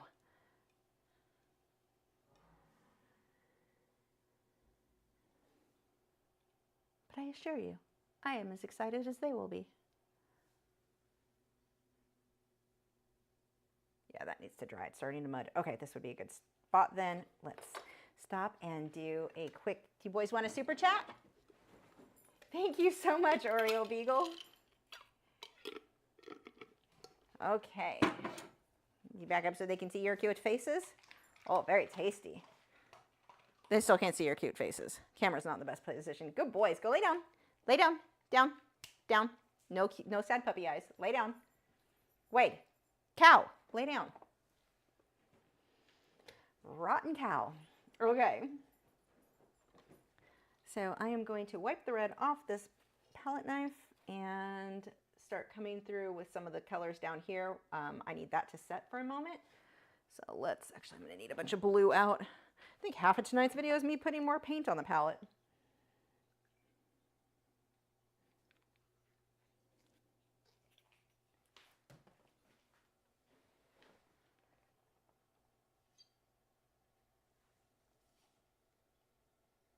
Okay, let's put this on nice and thick. I'm gonna put white right over it. And that white has too much green mixed or yellow mixed in, so I need to grab a fresh batch because that is not giving me the clean look I need.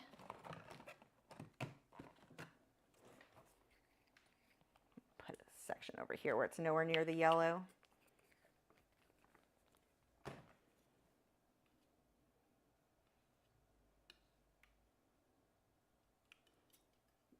Let's mix those a bit.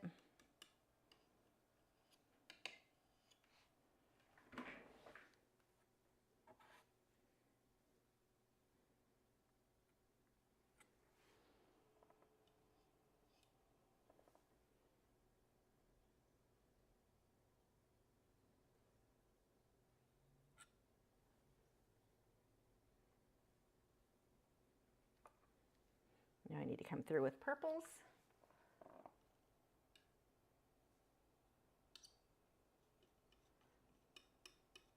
This purple is probably not going to mix quite as well because it's starting to dry quite a bit because heavy body paint.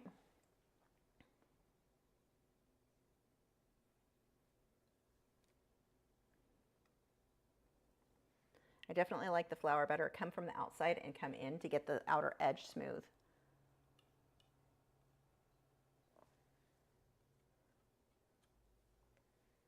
So from here and then pull in, and that gives you that nicer outer edge.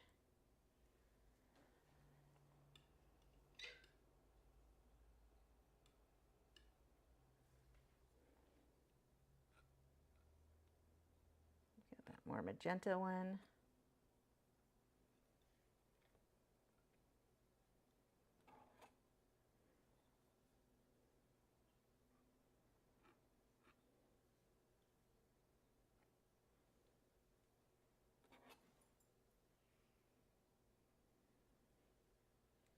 And I will get some of these purpley colors in here as well.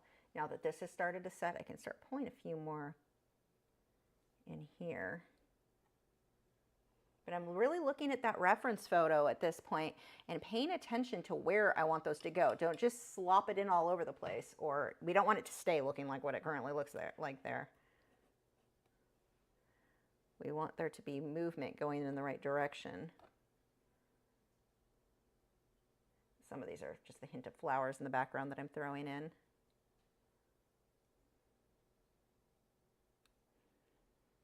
That had too much blue. Scrape some off. Oh, that actually looks cool. Okay, that brush stroke looked perfect. I mean, not perfect as in it looks like the reference photo, but perfect as in I like it. And that's what I want you to look at when you're doing anything with Impressionism. If you're going to have a brush stroke that doesn't look like the reference photo, it's fine, as long as you like it. I need to get some greens for the bases of these. And I'm kind of waiting around for some of this to dry before I can do the next. Ooh, that is chunky in a way that does not work. Before I can do some of the next layers. It's definitely starting to dry.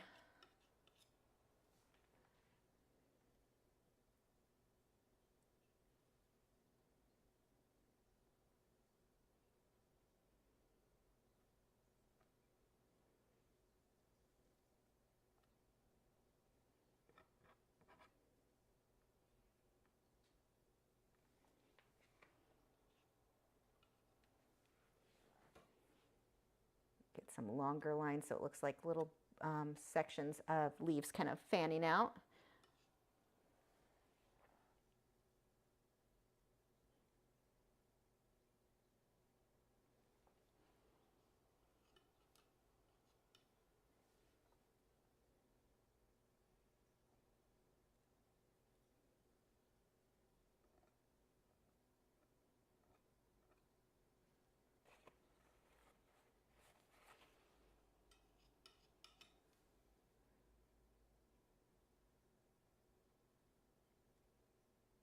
And see how as you layer, it starts, a lot of the stuff that looks so terrible, and oh, I wish you could see how red this was. A lot of the stuff that looked so terrible, as you keep layering, and no matter what type of Impressionism you're doing, I find this to be the case. Like, it can be something with a palette knife, it can be something with brushwork, it doesn't matter if it's a impressionistic portrait. It always looks terrible in the beginning layers. Don't let that discourage you. And then you'll have something like that that looks terrible in the end layers, and you have to scoop it up. Ooh, but now it looks nice. Just keep layering until it looks good. That mantra means more in this style than any other style that I do.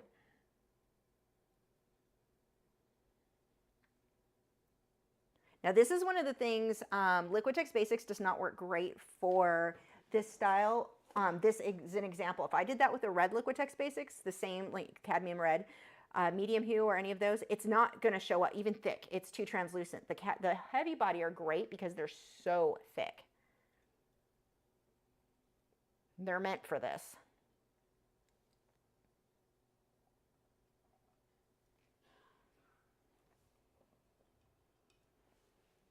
Oh, this is the part where it's like, okay, this is so much more fun. I love these end stages where it's like, now we start doing the little things that start making it look really good.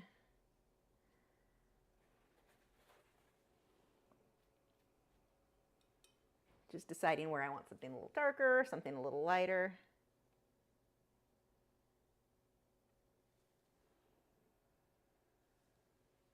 It's kind of seriously driving me crazy though how off the color is.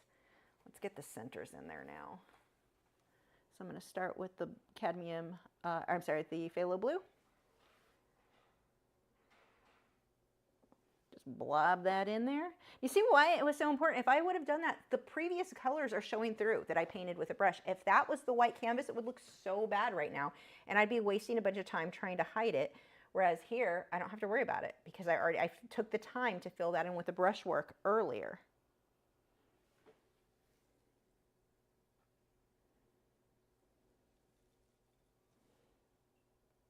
I want this nice and chunky. And then I'm going to come back through with the lighter, the cobalt blue.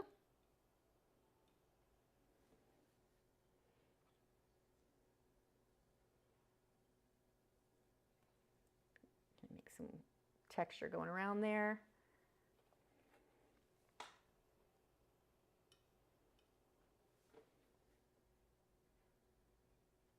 Just dabbing the little lines coming through there.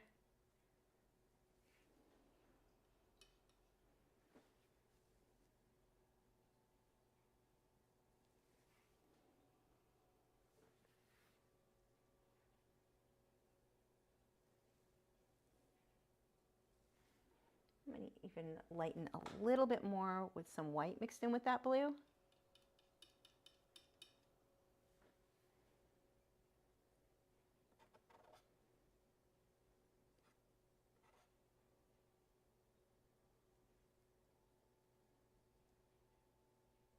Just little dabs is all it needs.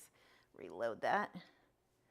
Remember with the palette knife though, if it starts working its way up there, scrape it back off. I'm scraping it on the, just scrape it off and reload it. So it's on the very end here. That's the end. That makes a big difference. Actually, that's probably a bit too much on the brush.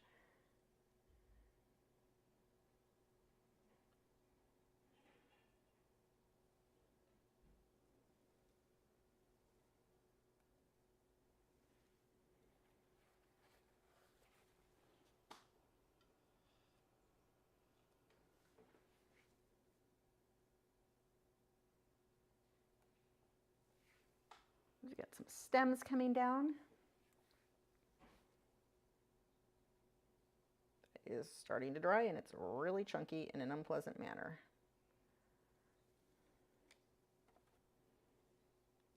Smooth that out a bit.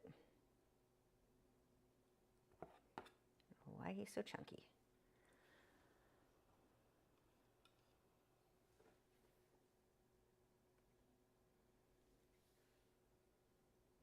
I want to make sure I've got definite lines coming through here.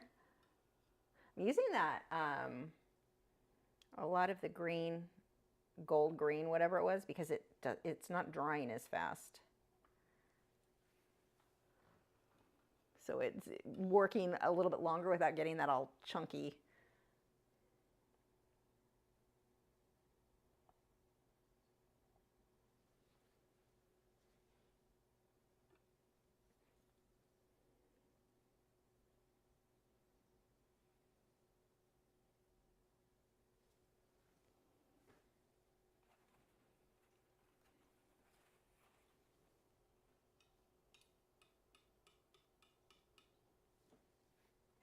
See how I just kind of wipe it there and then I can reload as needed. Get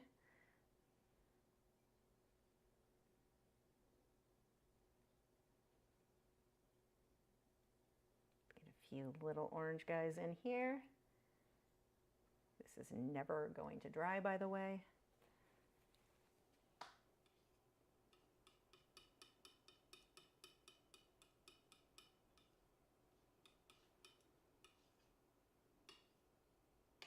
See, at this point, see how much is on there? It's just like this big goop. That's too much. Wipe it off and then reload. That's all we want, right on the end there.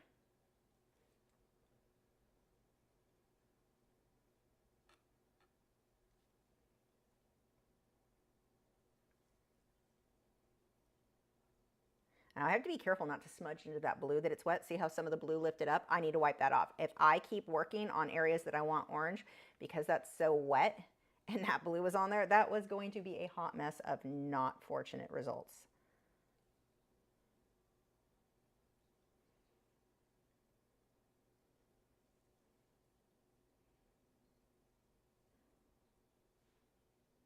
I'm just letting this catch in a few areas that are already there, and it makes it look like I've got extra details. I think I want to get a little bit more purple in some of this. Almost done. I'm really, really happy with how, I wish it looked as good on the camera as it does in person. That is driving me crazy. But I definitely need some more purple. Just mixing that up over here. My paint is starting to dry, which means it's not working as well with a palette knife. But I'm too lazy to put out new paint because I'm almost done anyway. The end result will be fine. I'm just making a little, so making more work for myself to avoid making more work for myself. That totally makes sense. But it is what is happening. Wipe that off. Reload just so it's on the tip.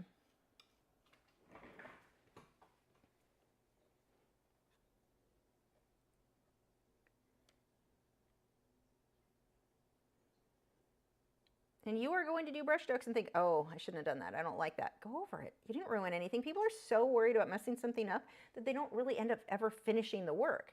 They like areas where they should go back and do more, they don't because they're so worried it'll get messed up. You can't. You just go and do it again. Like you just keep relayering. You're not going to hit a point where you can't do more layers, not when you're painting like this. The more you do, the better it looks. So you don't want to give up too soon for fear of messing something up. Because messing it up is probably not what will happen.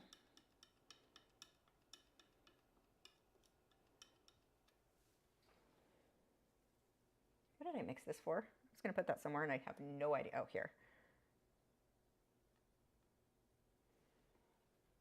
I wanted more of that lavendery purple. I'm going to mix some of that on the...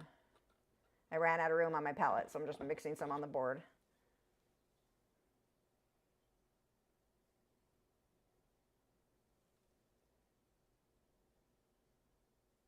Oh, I'm liking that. That purple in with those oranges and reds is so pretty. Too bad you can't see it because my cameras don't like all these colors.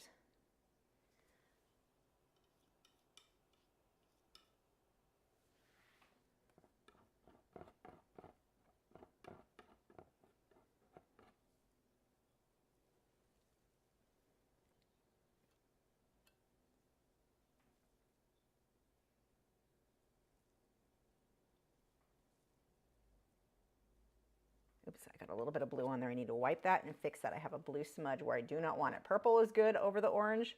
Blue is not. There we go. Much better. And I don't like how much purple, so I'm going to come back through and put some orange back over. Much better. See what I mean? Like you're going to have brush strokes where you're like, oh, I don't like that as much. I shouldn't have done that. Go over it. You didn't ruin anything. If you're still working on it, it's because you don't like it enough as it is. So you're not ruining anything if you have to redo a layer because you didn't like it as much.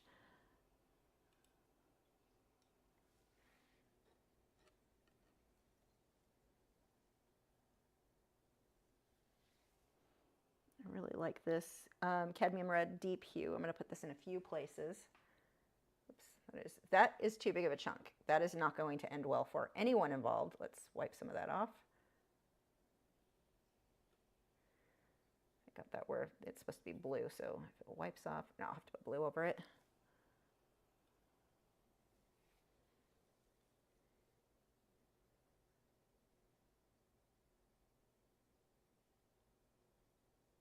Just pulling that in a couple of extra spots.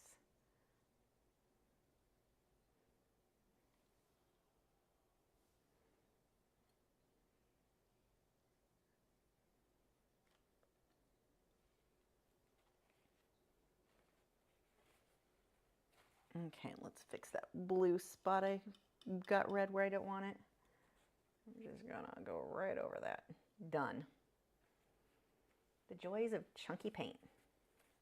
That is too chunky. That would never dry. Now, how I'm going to sign this is to let it dry and paint and sign it with a paintbrush. I'm not going to try to sign this tonight. Almost done. A couple more brush strokes because I'm just having too much fun with this and I can't stop. But can you blame me? It's fun. And I'll see if I can hold this in a way that will show up. Probably not.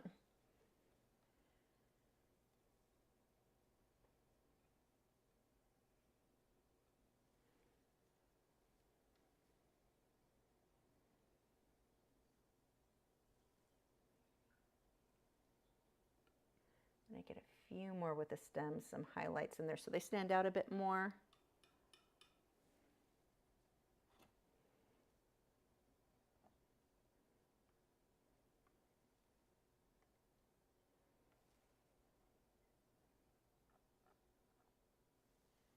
Okay, let me see if there's anything I can do to make this remotely show up for you guys. It is so much prettier. I mean, parts of it are similar. It's the reds. Like that is red, and that's the thing that makes it, that I think makes this look so good. And my camera is like, no, I'm not going to show red. Why would I show anybody red? It's pretty. Let's pull this up here and see if I can make that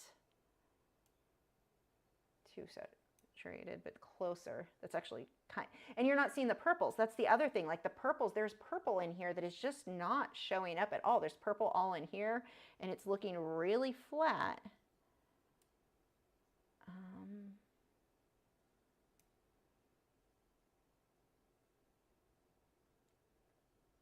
Yeah, I don't think there's anything I can do to make the red show up on that. And then it wasn't showing up well over here either. Actually, let's just turn you down. Let me see if I can hold it up for you guys to see the way it, and that's one of the things with the heavy body paint too. It is so shiny. Oops, I don't like how thick and chunky that is. Let's just use my finger. You can also use your fingers for this and get some really cool results. So don't be hesitant to do that. But it is so shiny that that is overexposing parts of it. Let's see if I can back up and show the colors a bit more away from. That's probably closer to the actual color. I know it's so little and it doesn't even show. Let me see if maybe if I can turn this down a bunch. Let's turn that all the way and see what happens. We'll turn this one off.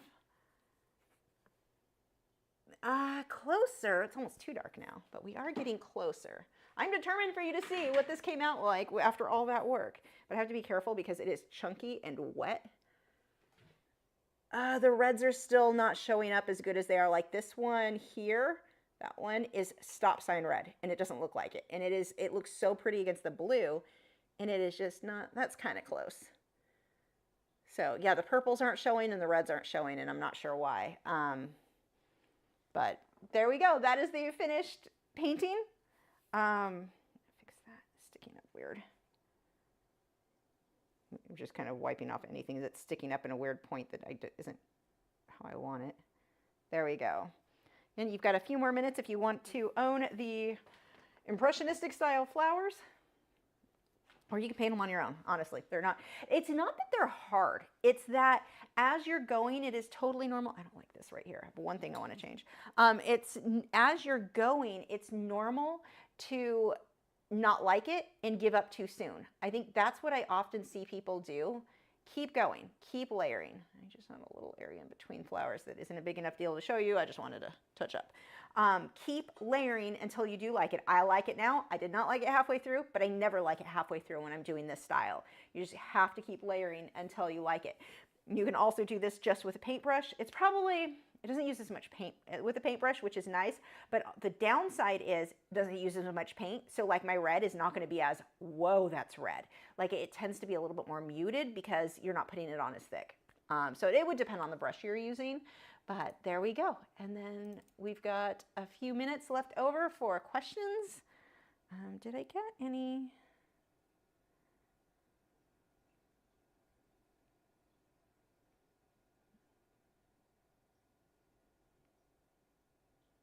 Where were we? Discord.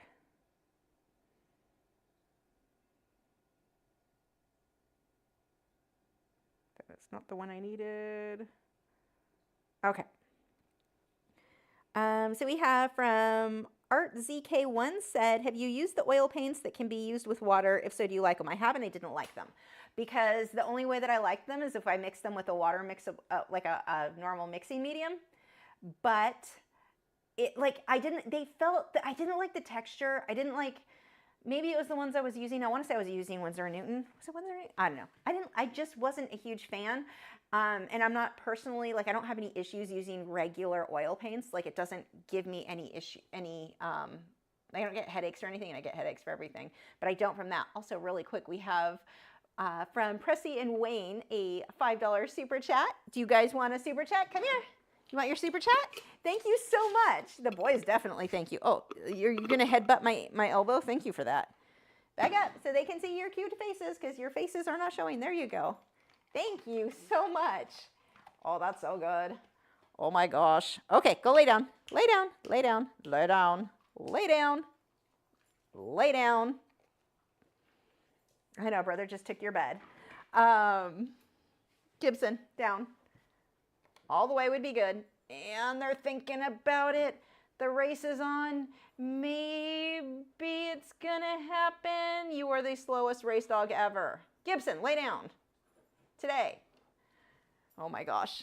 There he goes. Okay. But yeah, the water soluble oils I didn't love. I just like the texture and the feel of my real oils. I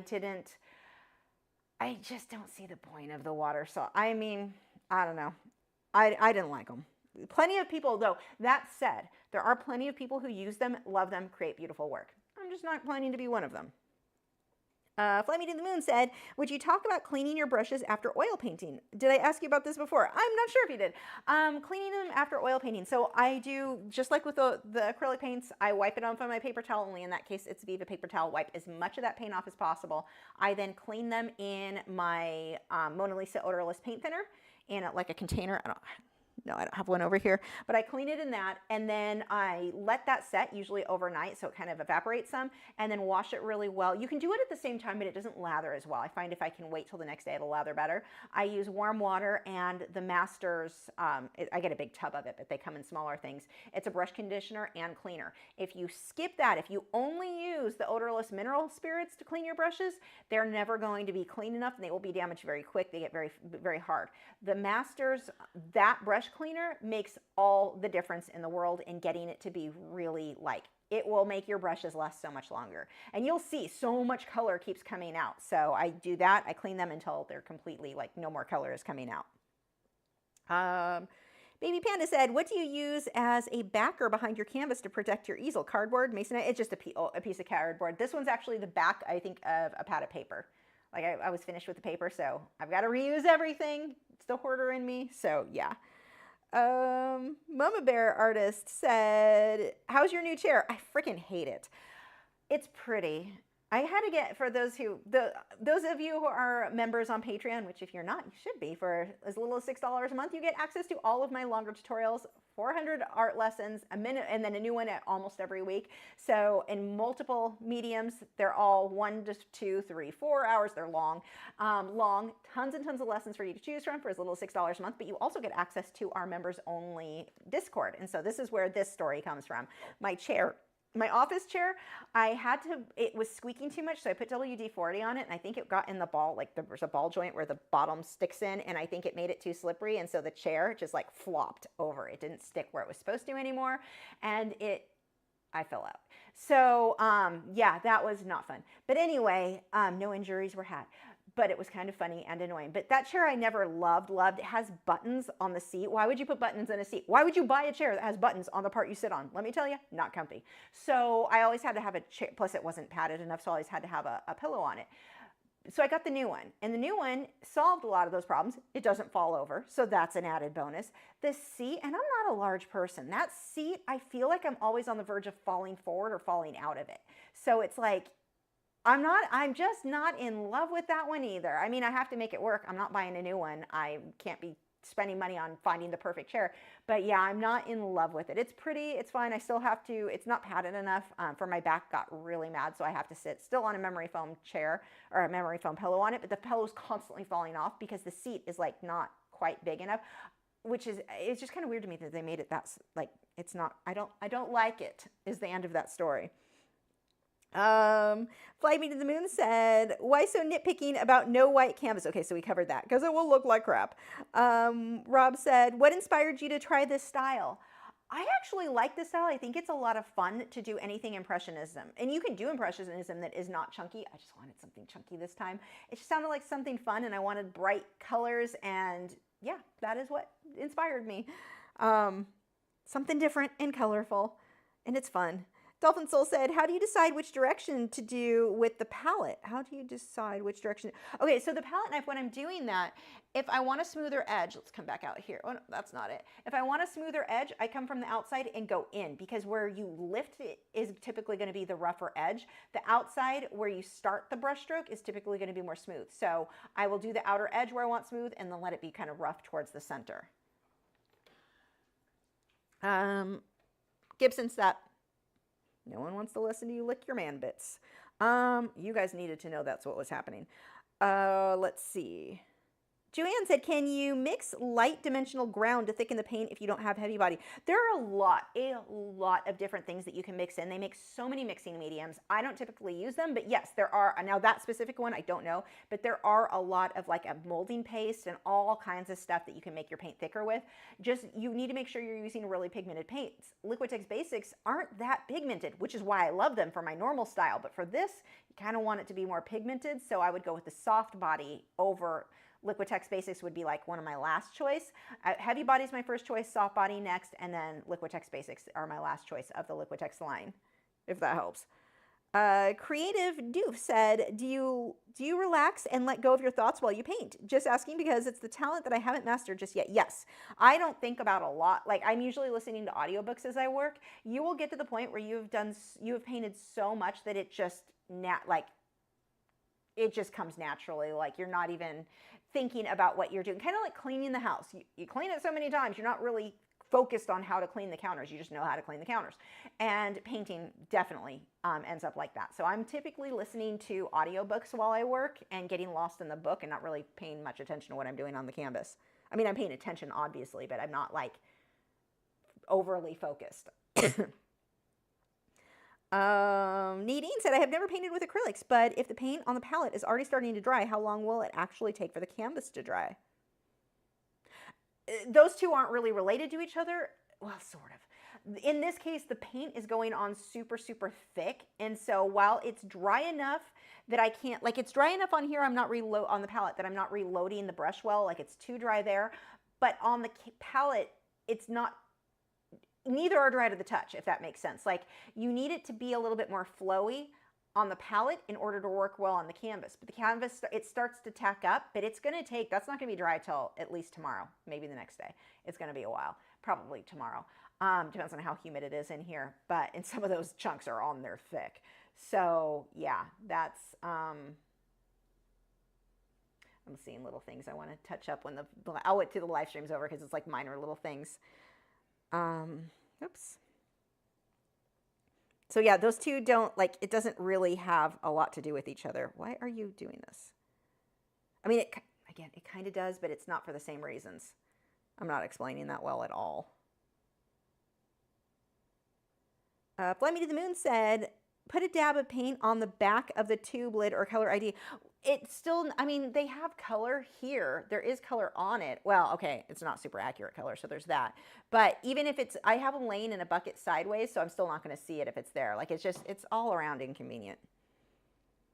I just complain about everything, don't I? Audrey said, what are the best oil paints to buy that you prefer? Okay, so I'm cheap. I really like Grumbacher. I use Winsor & Newton Artist Color. Winsor & Newton Winton Color is okay to start with. I usually will have students start with those because they're fairly inexpensive, but they're a little bit too firm. You have to thin them out a lot with your mixing medium. Winton Color is pretty good. Grumbacher is probably my favorite of the ones that I use that are in my price range. You get into like Old Holbein are amazing. I don't know what economy you live in. I can't afford them. So there are certainly some paints that are really, really nice, really thin, like just creamy, I guess is a good word for it. Like buttery is a nicer word because no one likes the word cream, or creamy, whatever. Say it again, Lisa. But it's, Yeah, so there are if I could afford it, Old Holland, not Old, did I say Holbein? Not Holbein, I hate Holbein. Old Holland, I think is it. I don't know, one of those. I loved it. I got a sample and it was like, wow, these are nice. Also, wow, I cannot afford these. So Grumbacher is amazing, good brand, and it's good. Like it's more budget friendly while still being high quality. And then Winsor and Newton Winsor and Newton Artist Colors are my second behind that. I use both a lot.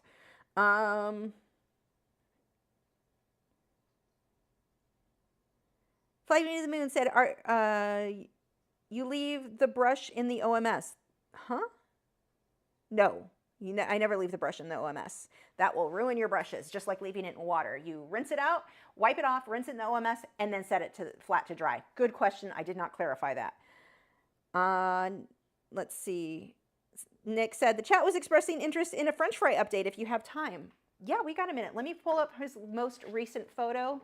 Hold on. I have to go download it really quick. Go to the website, available birds. He's not really available. He says he's reserved. Here is, let's save image. I don't know if this lets me upload that image file type. Let's find out really quick.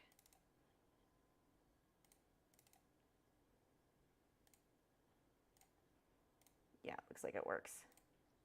So here he currently, or this was last show. There was last week. You can see he's got a nice full crop. He's apparently a good eater. So there is the updated French fry.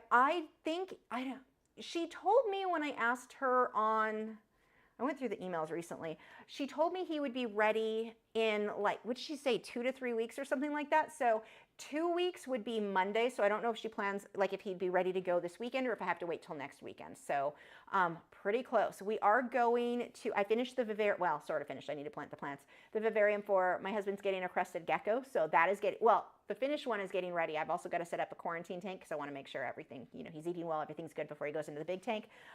Depends on what size he gets to. He might have to grow up in the little one. But yeah, he is, those are our 2 animal stories going on right now. So I will have reference photos for you guys very soon, actually probably this weekend. Hopefully I will have, because I've got to do the Patreon reference photo, so we'll probably have a crested gecko in there, which they have the cutest, they lick their eyeballs. Like, why is that cute to me? It's adorable to me. I can't tell you why. Oh, we have a bid for the painting. For whoever wins this painting, be aware that I'm going to do a couple touch-ups, couple little minor touch-ups and make it a little bit better. I just ran out of time. It's minor, like it's not even going to be a big deal, but I know it'll look nicer, and so I'm going to do it anyway. Let's see.